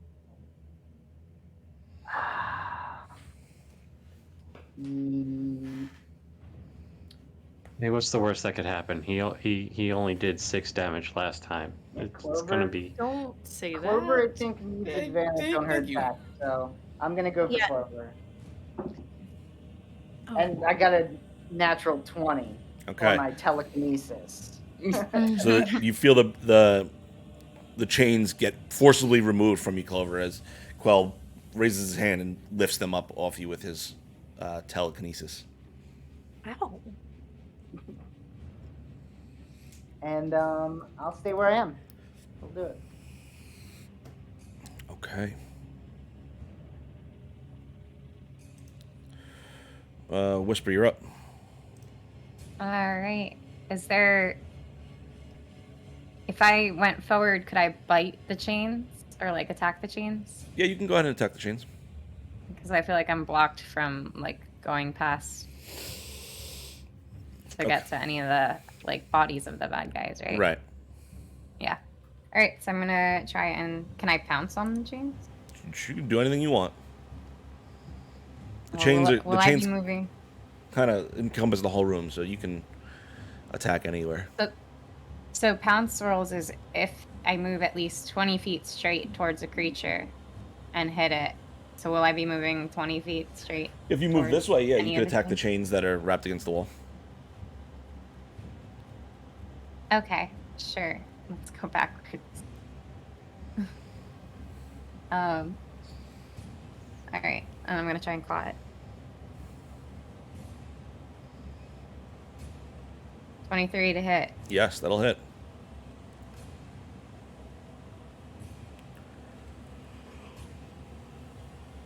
Seven slashing damage.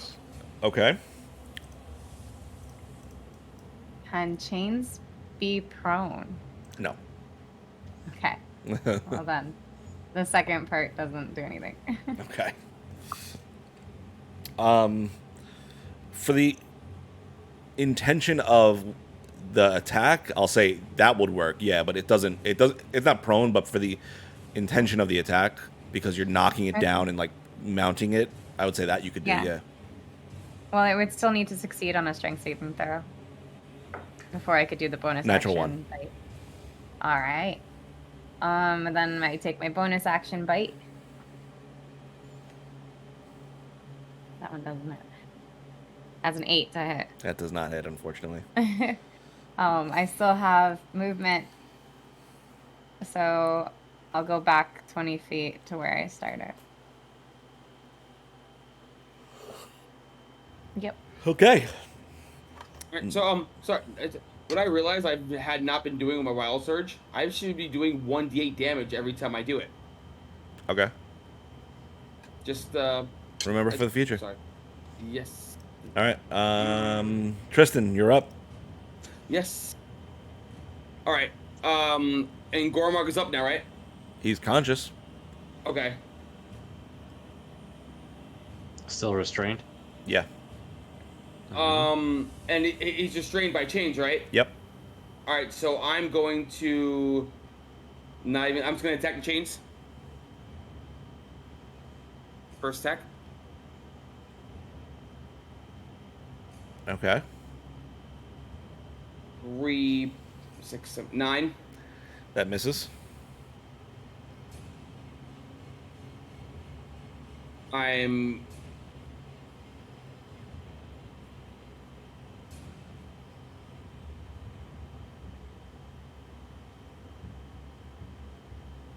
going to. What's in front of me exactly that I see? Open hallway that curves this And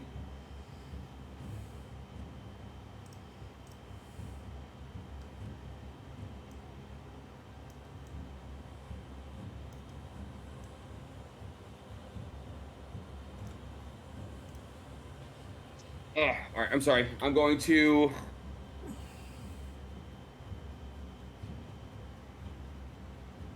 What are you doing, Tristan?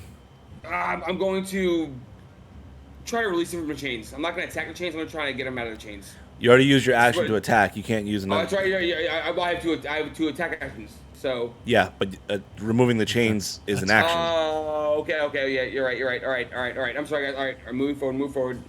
I am going to.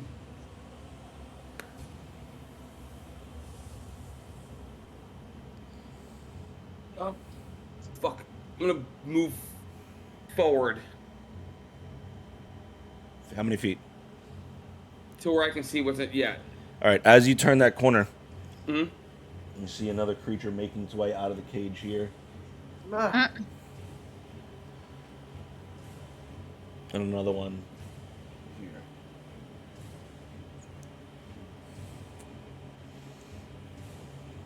All right. You still have 20 feet and one attack if you want to do anything.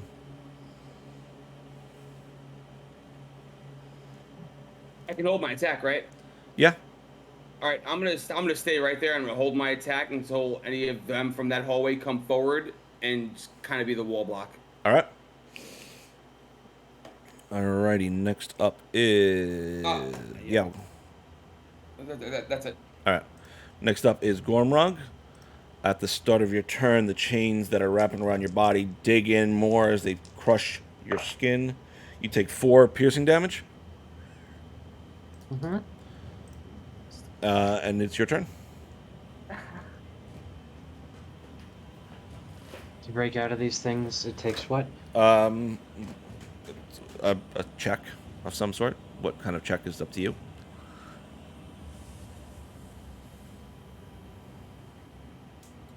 And you have advantage. Does that still carry over? I would say she's the one maintaining the Silvery concentration on it, so. Well, Silvery Barbs isn't a concentration, Oh. so you still have advantage and it lasts for a minute. Well, you have advantage on your next roll, but it's only a one-time advantage. It's an action to do this? Yep. All right. Then I'm going to break out of the chains, or Alright. try to. Roll a strength check.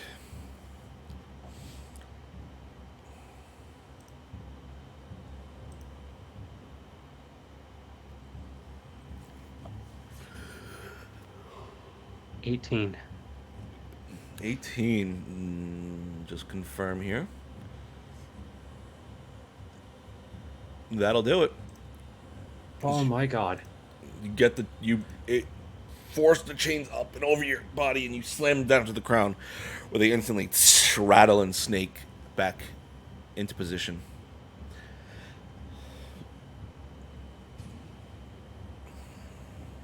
You have your movement and your bonus action. Half my movement to stand.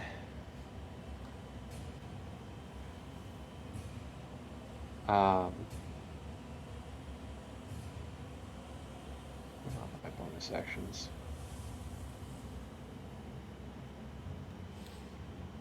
Not much.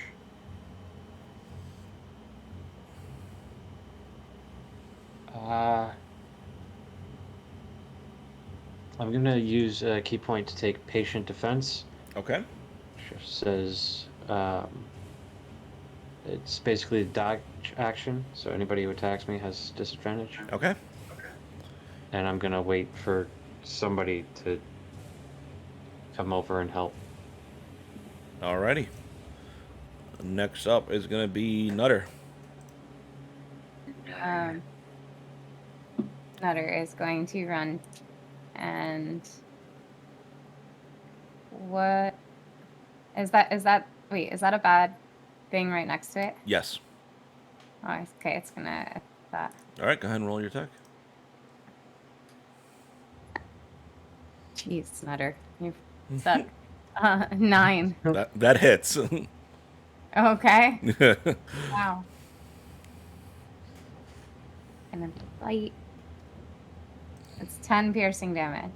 Okay, Nutter dives its jaws into this disgusting pink creature, just rips out a giant chunk of its flesh, and the creature kind of just flops over and melts, and the body just starts to melt into the ground.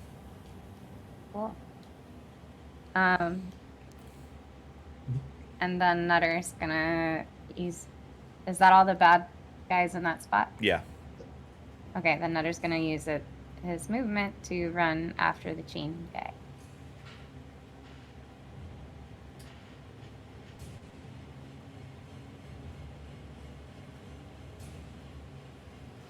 It's too clogged down there for him to get there and maintain the position. Like, I let you guys move through each other's spaces on certain situations, but you can't stand in their space. So being there, he would be standing in... He wouldn't be able to position himself anywhere in that hallway. Okay. Then he'll be as close as he can get. Good? Yeah. All right. All right. Next up is Finnick. Finnick. Me. Yeah, that's me. I guess my main concern at this moment is this guy getting away. Just seeing what he's done.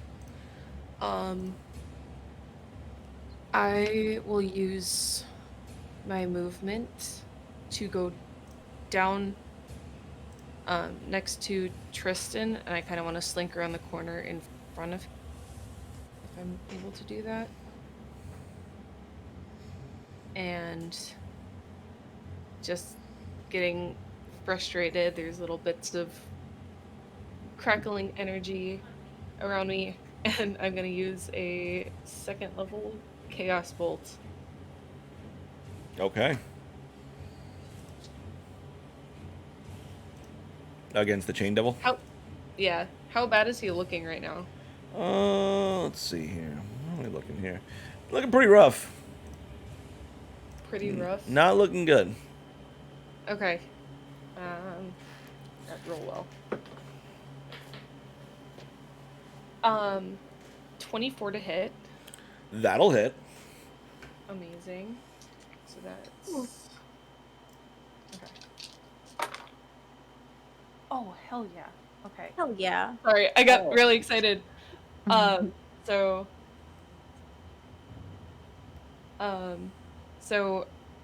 22 points of psychic damage, and because I rolled 2 7s on the d8s, I can attack another target, but I have to make a new attack roll. Okay. So I'll do the one next to the Chain Devil. Okay. Unless you'll allow me to attack the Chain Devil again. No, attack. Yeah. Oh, The other okay. guy. Okay, 16 plus 7 is 23. That'll hit.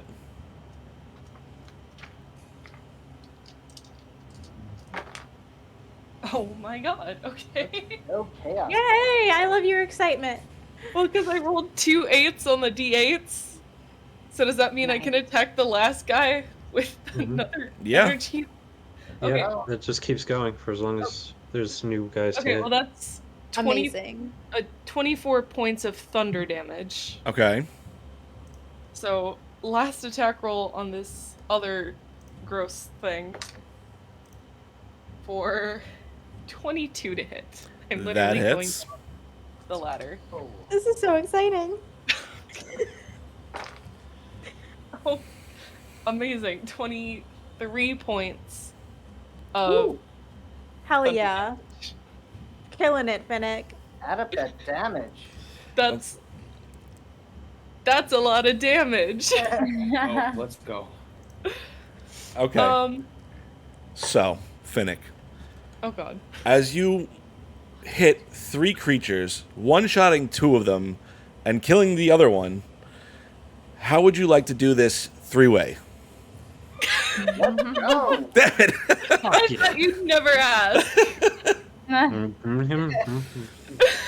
Anyways, how would... You know what I mean, damn it. How do you want to do this? It's all coming together. Oh my god, okay.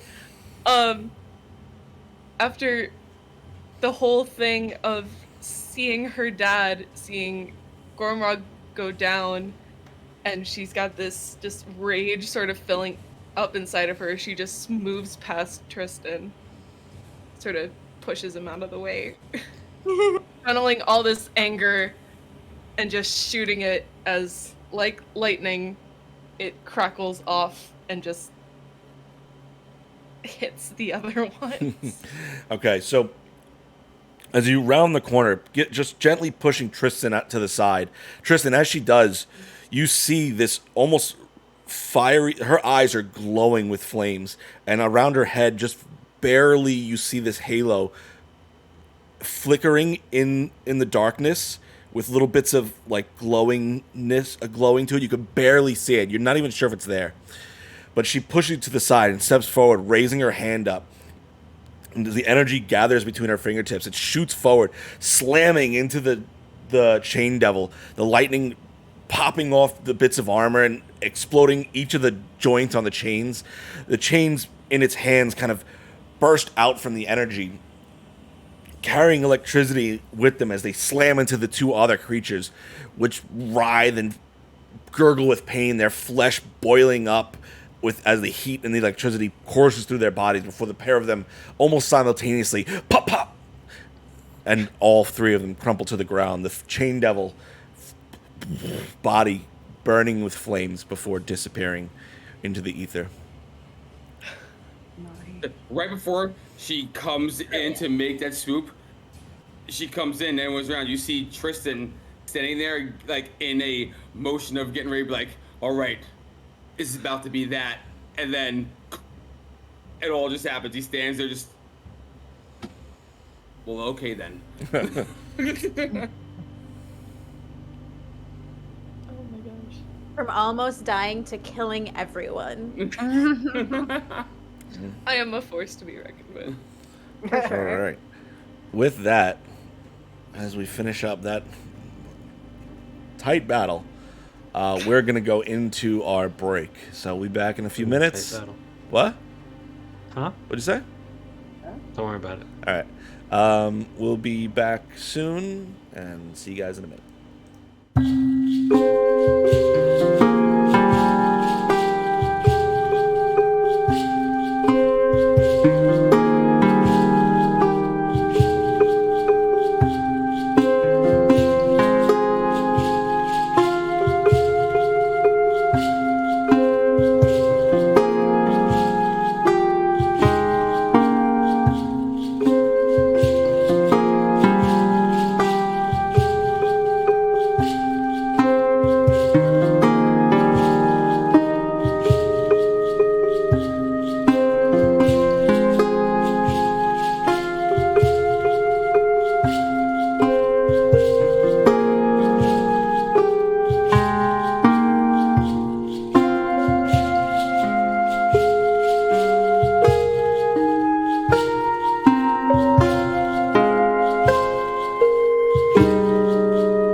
So, as Finnick, as you're coming down, energy leaving your body, Tristan, you see, like, it's not like there's something physically above her head. It almost looks like reality warps around the top of her head. Like there's something invisible above her head just disturbing the air enough. But as the energy kind of dissipates in the space, it disappears. But you are the only one that notices it.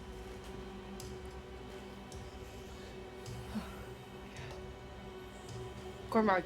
Oh, God, I gotta go get to Gormrog. And I immediately run over and I will use my healing hands and give him 6 hit points back. Thank you. Okay.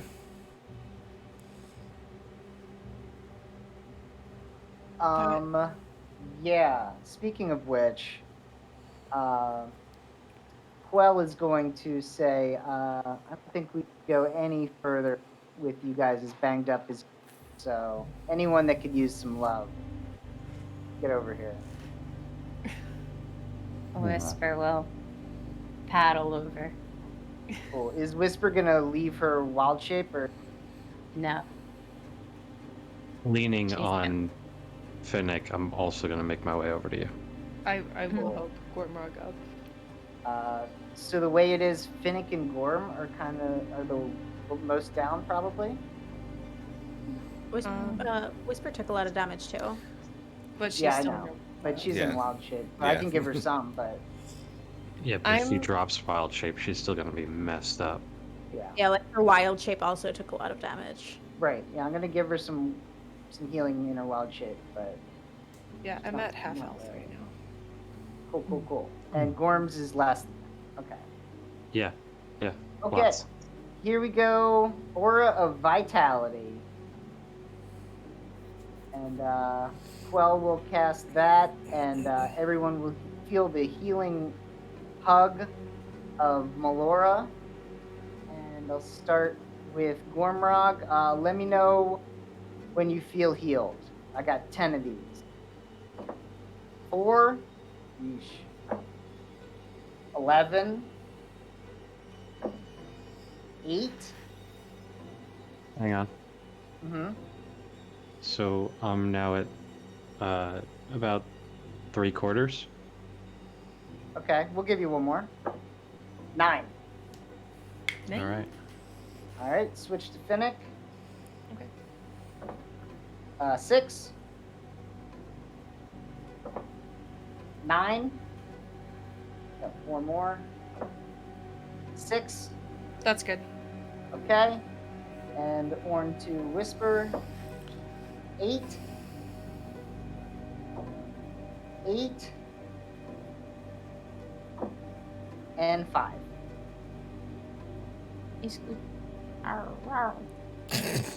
I'm going to hand a potion of healing to Clover. If anybody wants to top off, I can do other stuff. I'm not going to accept it. I'm okay, and I also have healing potions, but thank you. Okay. Then I will give one to Gormrog to keep on his person. Didn't I give one of these to you? Just returning the favor. All right. Thanks.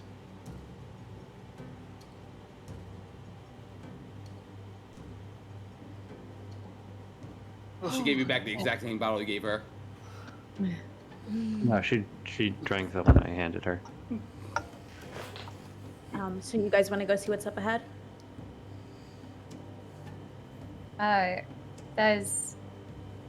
Do I, with my keen smell, recognize that smell from before? You recognize that and several other of the smells down here. They all have that familial scent. Are they my siblings? Oh no. Do you have dark vision? No. No. So you just see darkness right now. Am I still in a rage? Dark scent? It fades. Mhm. I'm gonna say I have a. Oh, I have a lantern. Do I? Wait, do I? I can't find it. Maybe I don't have a lantern. Which is that- Oh, I do. I'm gonna say Sorry, I go can ahead. also see in the dark if we Okay. need. And I'm feeling pretty good if you guys need me to take the lead and look forward. I haven't taken much damage. I can move forward. As long as Gormog's okay. Mm-hmm. Yeah, I thanks can- to pretty boy over here. I'm good. Oh, shucks. I am just for anyone who doesn't have dark vision. I am gonna light my lantern. How much light does that give us? It gives. Let me look it up. 30 feet of light. As So, I'm sorry, go ahead. no, go ahead. You're fine. As you ignite the lantern, the space around you fills with light. You see bodies in some of the cells. The one hanging, there's the body hanging. There's a body that's on the ground. There is a body, a cell with two bodies in it. Though you can't make out anything else besides that. One of them being slightly taller than the other one. And they're bodies of civilians, like people. They humanoids. are people. I'll say because you have your glasses, your goggles on too, and you're very perceptive. Yeah. Uh-huh. The one with two, one of them is a woman, a little bit older than probably in her mid to late 40s,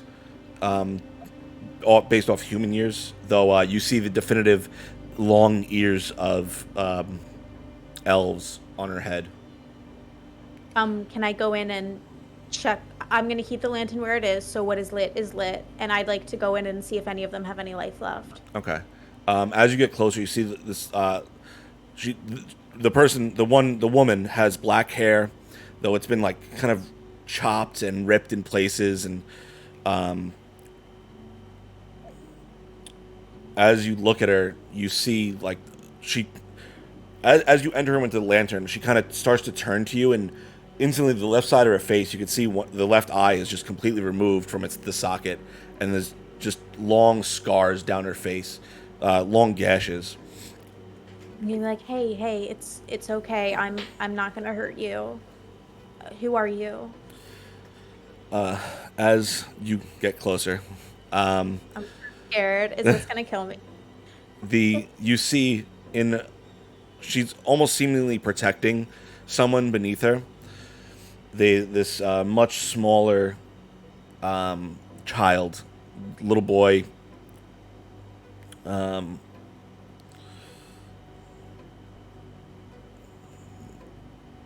of slightly reddish hair, a nose that kind of looks vaguely familiar to you. Also long ears, is also a full-blooded elf. As you edge closer, you see her instinctively try to protect the child. I'm gonna put my hands up and I'm gonna say, I'm not gonna hurt you. I have a healing potion in my bag, and I'm gonna reach in and I'm gonna grab it, okay? Who are you? My name is Clover. And I'm not gonna hurt you, I promise. Look, and I'm gonna take, I'm gonna lay my rapier down behind me where she can't reach it. Okay. But I want to just show like a good faith kind of deal. Okay. And then if she lets me, I'm gonna pull out my regular healing potion and I'm gonna hand it to her. Okay. As she reaches out, you see her like timidly start to reach a hand out.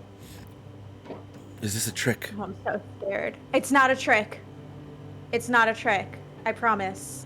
She reaches out and takes it, pops the cork on it, and kind of smells it for a minute.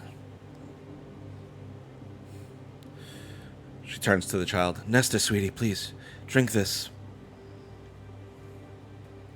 Mister? Nestus? Nestor. Nestor.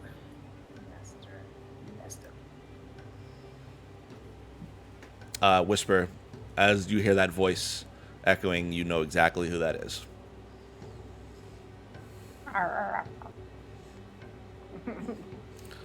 You see the small child kind of like drink the potion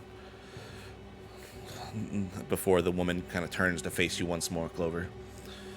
Seeing the effects of the potion heal her child, you see her body start to relax a little bit. What are you doing here? I'm an adventurer. I came here with a group to stop all of the evil that's been coming from this castle. And I will say I think that we did a good bit today. I have more people out there who also will not hurt you. There's also 2 animals out there that will not hurt you. If you want to come out. She slowly begins to rise. You can see just the way she kind of has to brace herself against the stone wall in the back, that she is exhausted. She's missing chunks of muscle and flesh across her body. Oh, look, I also have rations. If you're hungry, I'm gonna hand her enough rations for her and the kid. And she takes them. Thank you so much. What is your name? My name is Clover. Clover, it's a pleasure to meet you. I'm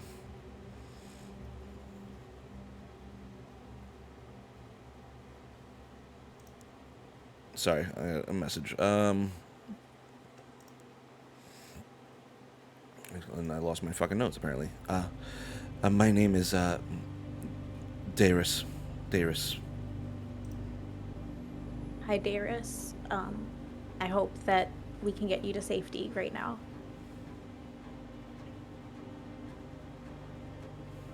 I'm gonna like, in a very like innocent way, I'm gonna grab my rapier, but then I'm just gonna back myself out of the room. So she can choose to come out if she wants to, and then I'm gonna look at everyone and I say, there are people alive in there. We need to check the other rooms. At that, I immediately start going to the other cells with people in them. Okay. Check them for signs of life. As you Finnick head over to the cell where the guy is suspended on hooks, you reach up and press your hand against the side of his neck, and you feel a faint pulse there. I will use my lay on hands, and I will use 2 points. So 2 HP points back, and I want to try and get him off the hooks. Okay, go ahead and well, first you heal him, or first you're taking him off the hooks?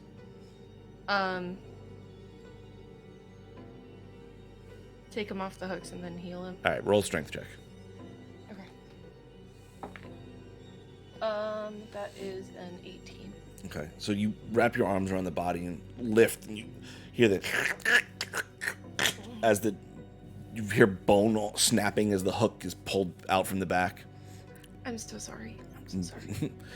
Laying this relatively large man down on the floor. As you kind of get a better look at him, you see that he has very dark reddish skin, hair, similar to Bellen's, just a little bit darker. And you see, like, well, he definitely looks like he hasn't been eating for a few days.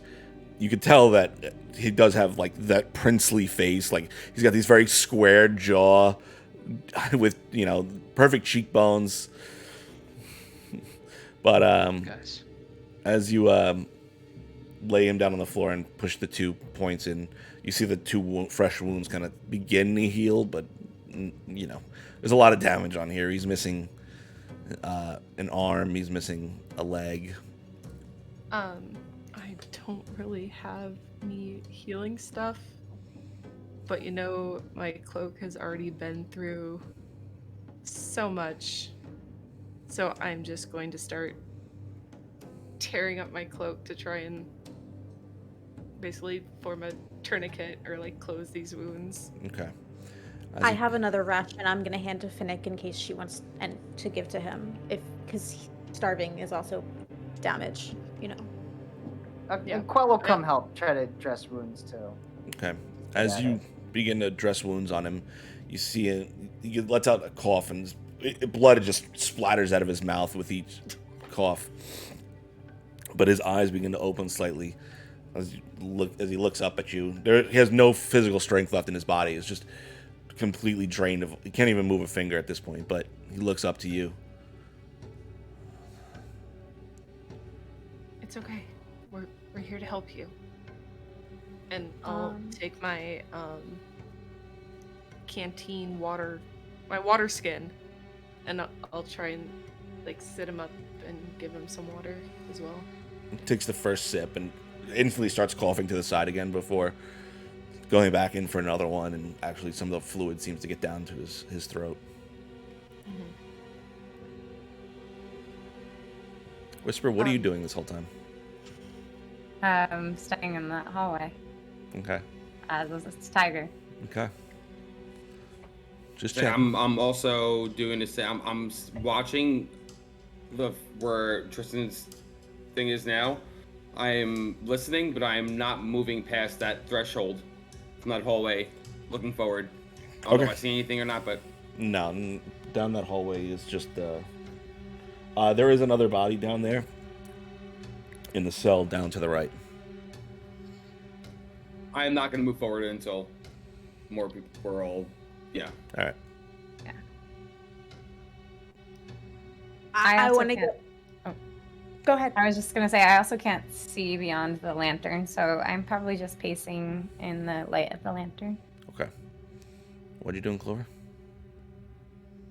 I already did one, so if anyone else would like to do this, you can. But I would like to continue looking in cells for living people. Okay. Moving to the that third cell, the third one that you've already seen a body in. You kind of go in there and you see older gentleman, well built, with dark red ruddy hair, this beard on his face. It's there's blood coming from pretty much covering his entire body, and as you get a closer look at him, he is missing most of his limbs. His rib cage has been broken and stretched out through his chest. Gormrod, can you help me? Just because I don't really want to be alone in a room with a big man. Whatever. He's missing some things. If you help me lay him down, I'll give him this potion. Do you think it's gonna do anything? It's a greater potion it's one of the greater ones, so it hopefully will. Roll a medicine. Yeah, I was gonna say roll a medicine check. Okay. Like Good. if his ribs are broken out and like he's missing all his limbs, I don't know that there's much to save on this one. 16 plus 3, 19. He's dead. Yeah. Oh. Clover. He's dead. Oh. Are you sure? Okay.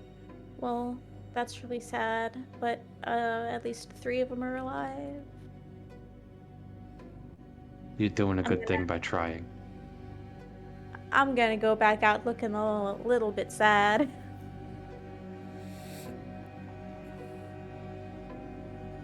I'm gonna look at Tiger Whisper and kind of shake my head in like a knowing way at Tiger Whisper, like we lost one. We're just gonna keep pacing.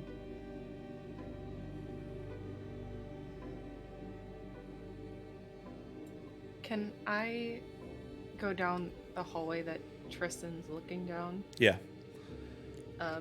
But as I pass by, I'm just gonna lay a hand on his shoulder. Like, are you okay?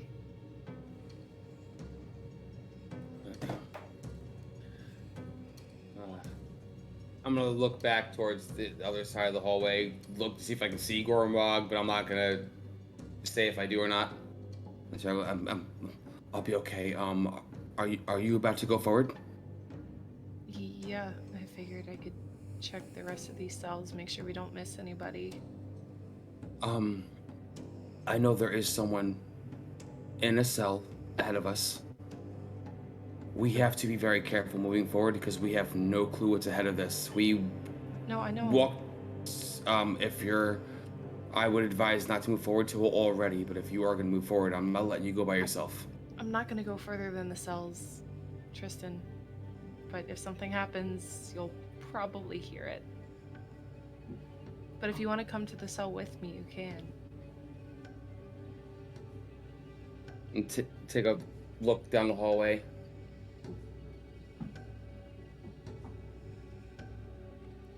I'm with you. Where you're going, I'm going. Okay. And then I will go down until we find the person in the cell. Okay. As you make your way down the rest of the hallway. I'm gonna keep myself 5 feet behind her as she keeps moving, but right behind her. Okay. Making your way down, you see several of the other bodies kind of piled up in the back there. Some of them wearing the armor of the guards that you had sent down this way and seen previously. There are bodies of what you would gather would be people working in the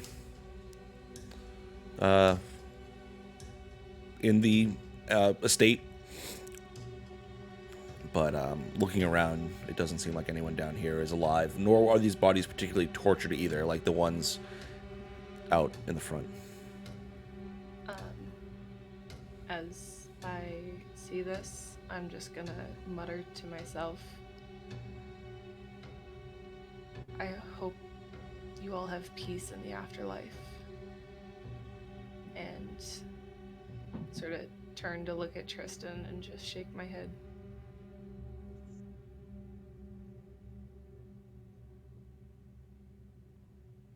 Does the hallway end? Yeah. Actually, there's a doorway in the back there that leads up and out.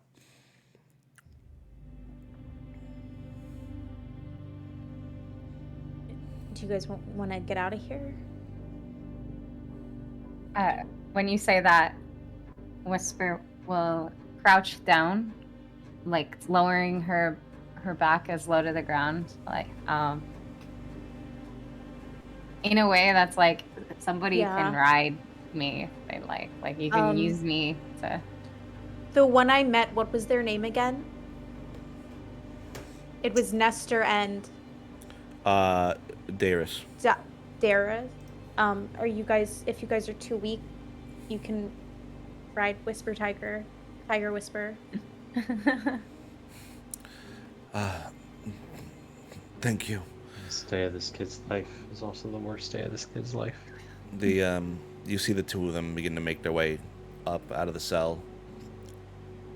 Whisper, as you kind of lay down, you see the young boy kind of placed up onto your back, and instantly just the weakness in his body, you could feel it as his arms kind of wrap around your neck, and he tries to hold on, but you feel like he's just barely able to grasp his own hands to hold himself there.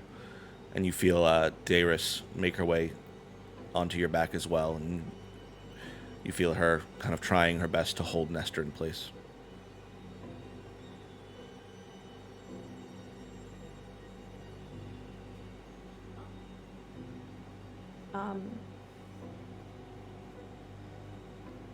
I think we should get the injured ones out. Mm-hmm. But the thing is, I'm going to stay in front of everyone. I'll take the lead. And let's keep them behind me. There's still one person we haven't seen this entire time. What I'm trying to say is I don't think we're done here. We need to get these people out so they don't have to deal with it. Yeah, that's what we're doing. I understand. Everyone should be on high alert. Oh. And I would like to use my divine sense really quickly.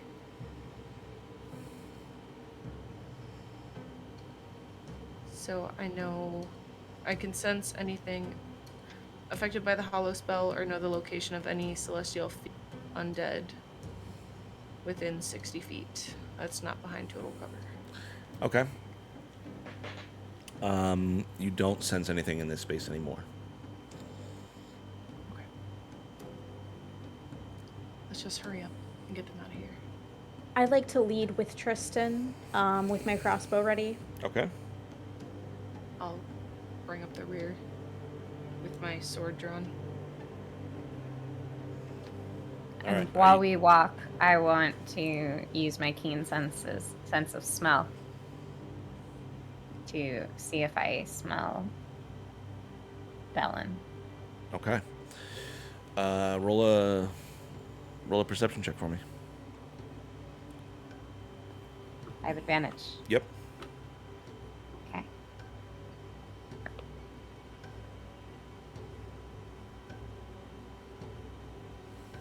$21. Okay. I'll say smelling around, you don't pick any fresh scent of Bellin. There is a faint hint of him having been down here, but it doesn't seem anything that's been within the last few hours. Oh, is it too late to say that I want to help the other guy? Okay. Yeah. I want to help get him out. Okay. You help lift him up and carry him out of the dungeons as well. Mm-hmm. Just sort of having his arm draped across my shoulder and my hand under, like, sort of around his waist to help.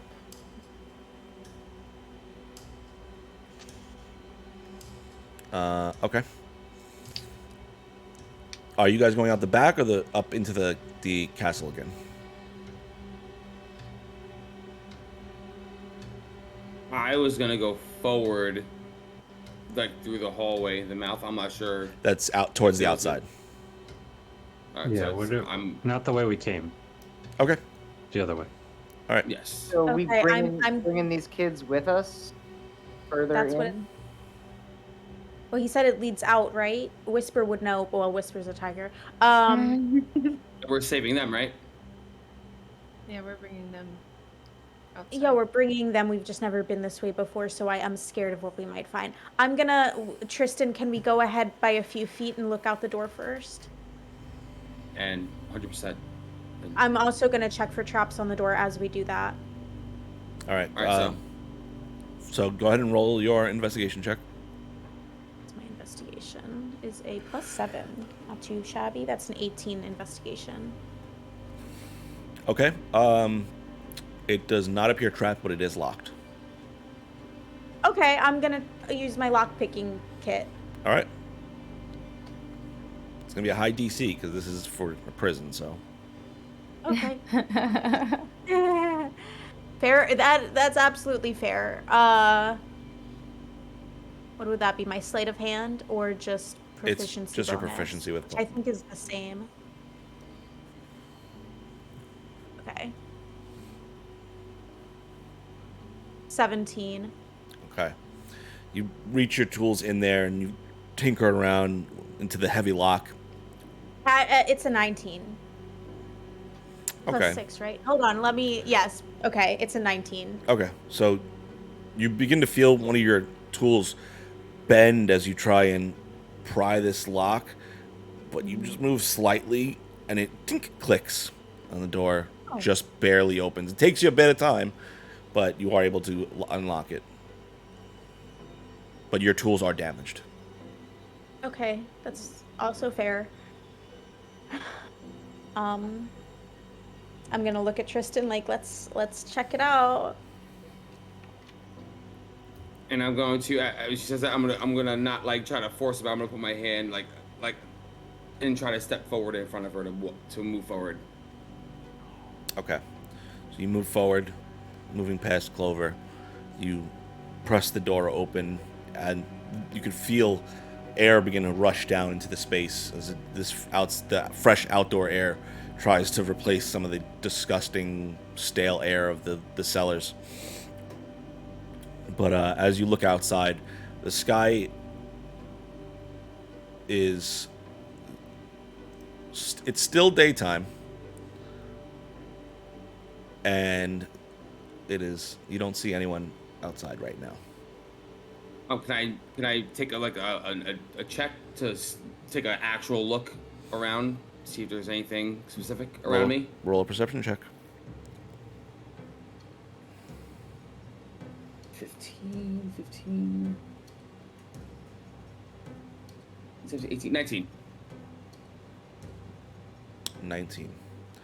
As you kind of come out and look around, the air is, as you make your way out here, it's very quiet outside, especially considering everything that's been happening.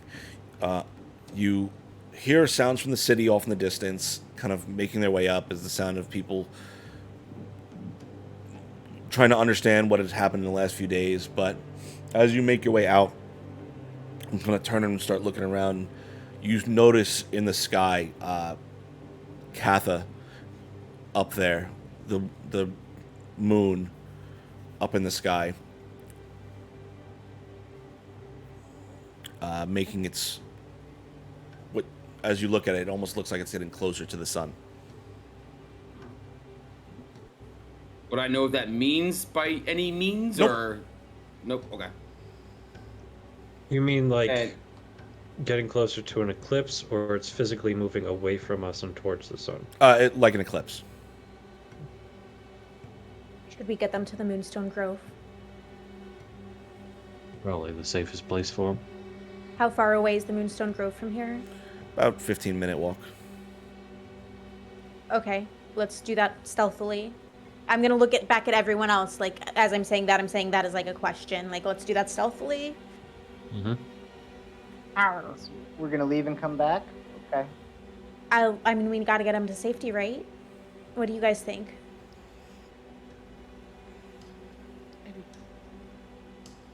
Be smart. How far is it from here? 15 minutes. Well, these were the only ones I think we could save that I'm aware of. So. And it'll only take us another 15 minutes to get back if we think that's what we need to do. We'll have to go check out the caves. Gotta find Bellin. Mm-hmm. Yeah, let's get them to the grove. At least it's my vote. Okay. Does the woman on my back react to hearing them say we gotta find Bellin? I would say, yeah, you do feel her body kind of tense at the name. She doesn't say anything, but you feel it, like you could feel the tension rise in her at the mention of her name, his name. Did he hurt you? Oh, I'm ahead of her. Never mind. She can't hear me. I'm not talking to her right now.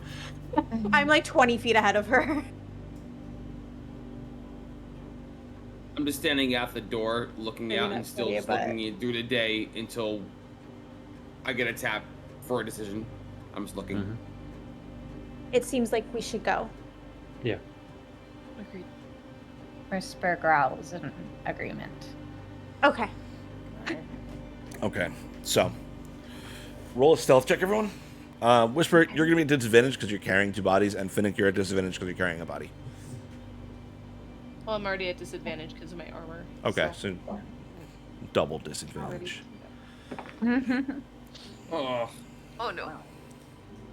well, that sounds like fun. It's gonna be real fun. 12. 24. Also a 24. Okay. What about the rest of you I rolled guys? good. These I very did roll successful well. rolls you clearly did. 8. Nice, nice. Whisper? I said 12. Oh, sorry. 12. I missed it. Jeez Louise. All right. So the rest of you, you all begin to make your way from the castle grounds, which, having sent all the guards from the shift to their death, It's relatively unguarded at this point. So Not necessarily all of them, because there were still some in their barracks sleeping and shit. that's a different So- shift. So, Oh, okay. Sorry. but you guys make your way through the grounds back into the city. You can smell fires being lit in the city as they're trying to, clear up some of the debris. So there are fires lit throughout the city, in various places in the street as you make your way through. Clover, you do notice that you're all very obvious to the rest of people as they notice a tiger walking down the street. Honestly, so many people are dead right now. No I one don't seems think to give you carrying issue. bodies is that odd. No one gives you issue. But Fine. yeah, you make your way through the city with harassed very little as you make your way over to the grove. Entering into the grove. Which grove? Which grove are you heading to? The one we found Quell at. Okay, all right. The Moonstone Grove. Got it. Yeah, the Moonstone. I was thinking someone wrote Talon, and I was thinking you guys were going to. I misheard. All right, so you make your way into the glade, the grove. There's too many names here, and as you all start to enter in, you see.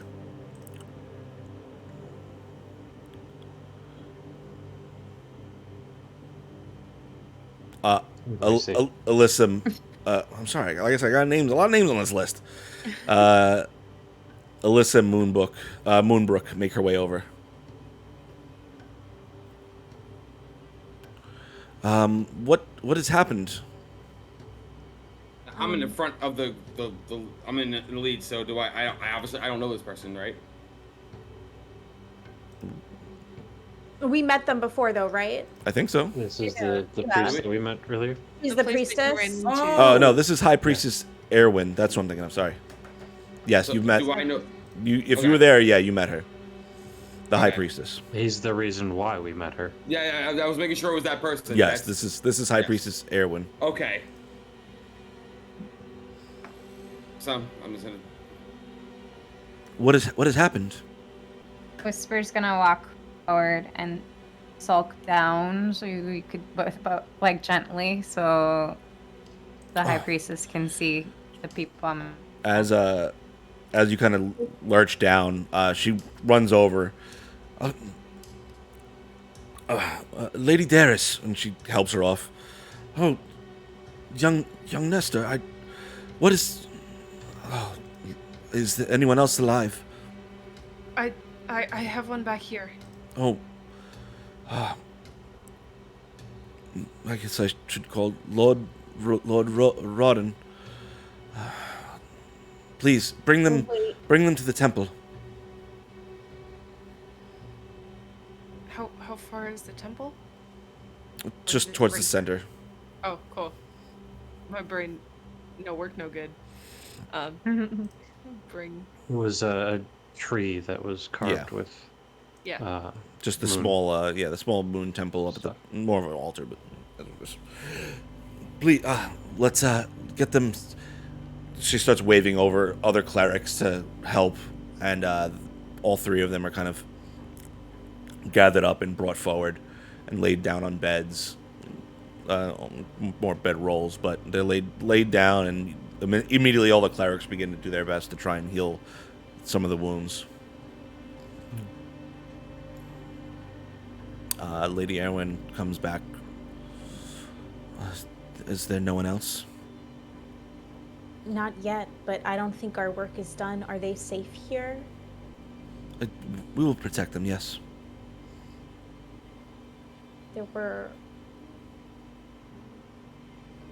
They were the only survivors amongst quite a few. Oh, that's unfortunate. What are you gonna do now? And the rest.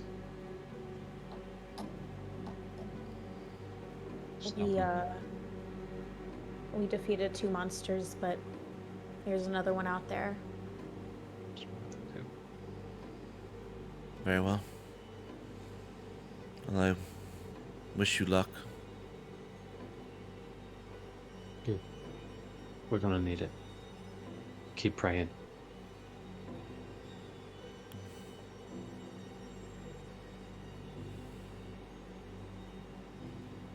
Anyone want to do anything else? Gonna start don't- heading towards the castle. Well, Back the way we came. when she is gone, I would like to drop Wild Shape. Okay. And if everyone else starts walking away, Tristan's gonna walk up towards her. Her and who? The priestess. Okay. And he's gonna walk forward and he's gonna walk up to her. He's gonna go. Are they gonna survive, or is this a feeble attempt at trying to make everyone feel reaches better? out a hand to stop you. Puts her on your shoulder. We will do our best. When Whisper drops out a wild shape, Quell is going to ask, because she looks obviously weakened when she does. Oh, yeah. All the other clerics are gone now because we were waiting until the... Right? Yeah. Okay. Yeah. I have a greater potion of healing. If you'd rather not use a spell slot. I mean, I have plenty of healing. I just like to wait until people fall down. I'm gonna give Whisper my greater potion of healing. It's 4d4 plus 4. I believe. When I Let me drop- double check that. When I Yes. drop Wild Shape, I'm gonna make sure. Well, before I drop Wild Shape, I was gonna make sure that none of the people could Right. see me. People who? That's why I didn't ask them to heal you. The priestess. Okay. Or anyone that we just saved. Okay, so you all turn and begin to make your way out of the grove, out of the place. And as you kind of make your way out, Whisper, you begin to drop your wild shape form, turning into your normal And I self. fall over. Yeah. I know we want to go back, but thank you for this, Clover. But maybe we should take a short rest. I was thinking that too, but I don't know how much time we have. If everyone else thinks that's a good idea, that's fine. I think a short rest might be beneficial. Where do you think is safe to take this rest?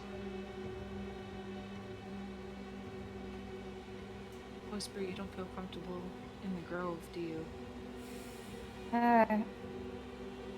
No.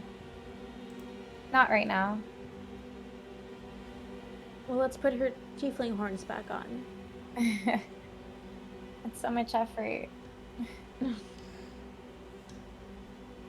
Can Clover, I want to do a perception check to see if there's like a very bushy area. Like maybe we can just go sit in some bushes for an hour. Okay, roll a perception check for me.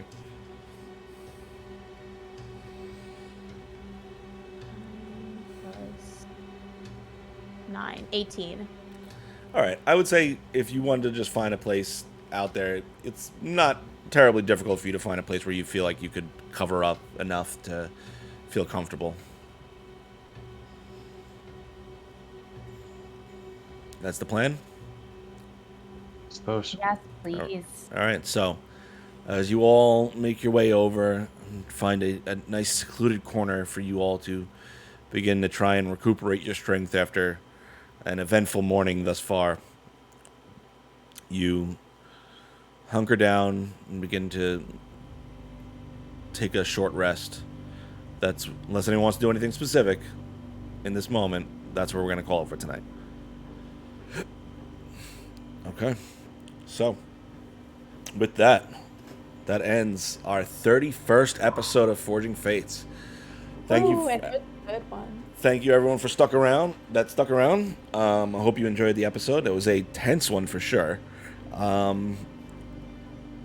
Next week, it seems like, is the big battle. Who knows? This wasn't the big battle? No, this was Child's Play. No, we left before the big battle. You still got Bellin to take care of and whatever he's dealing with. So, that all being said, We hope you guys had a great night. Check out the merch store. Jem did a great job designing some new stuff. It's awesome. It's cool. We're going to be at Gen Con. Are we back next week? I forget. Yes, we have Forging Fates next week. And the week after. No, not the week after. No. No. No. Oh, okay. Then I No. read the schedule wrong. Okay. So we're here next week, 31st.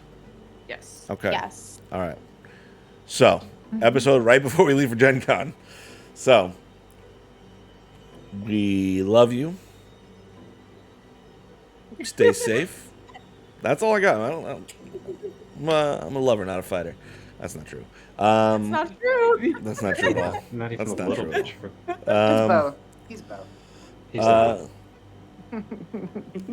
What else? All right, goodbye. If we're going to raid someone. Bye, everyone. See you next week. Come back and watch us kill Stay hydrated, those characters. Yes. We're going to go to the ending soon screen, and if we raid someone, they'll let me know. Stick around for the raid. Good night.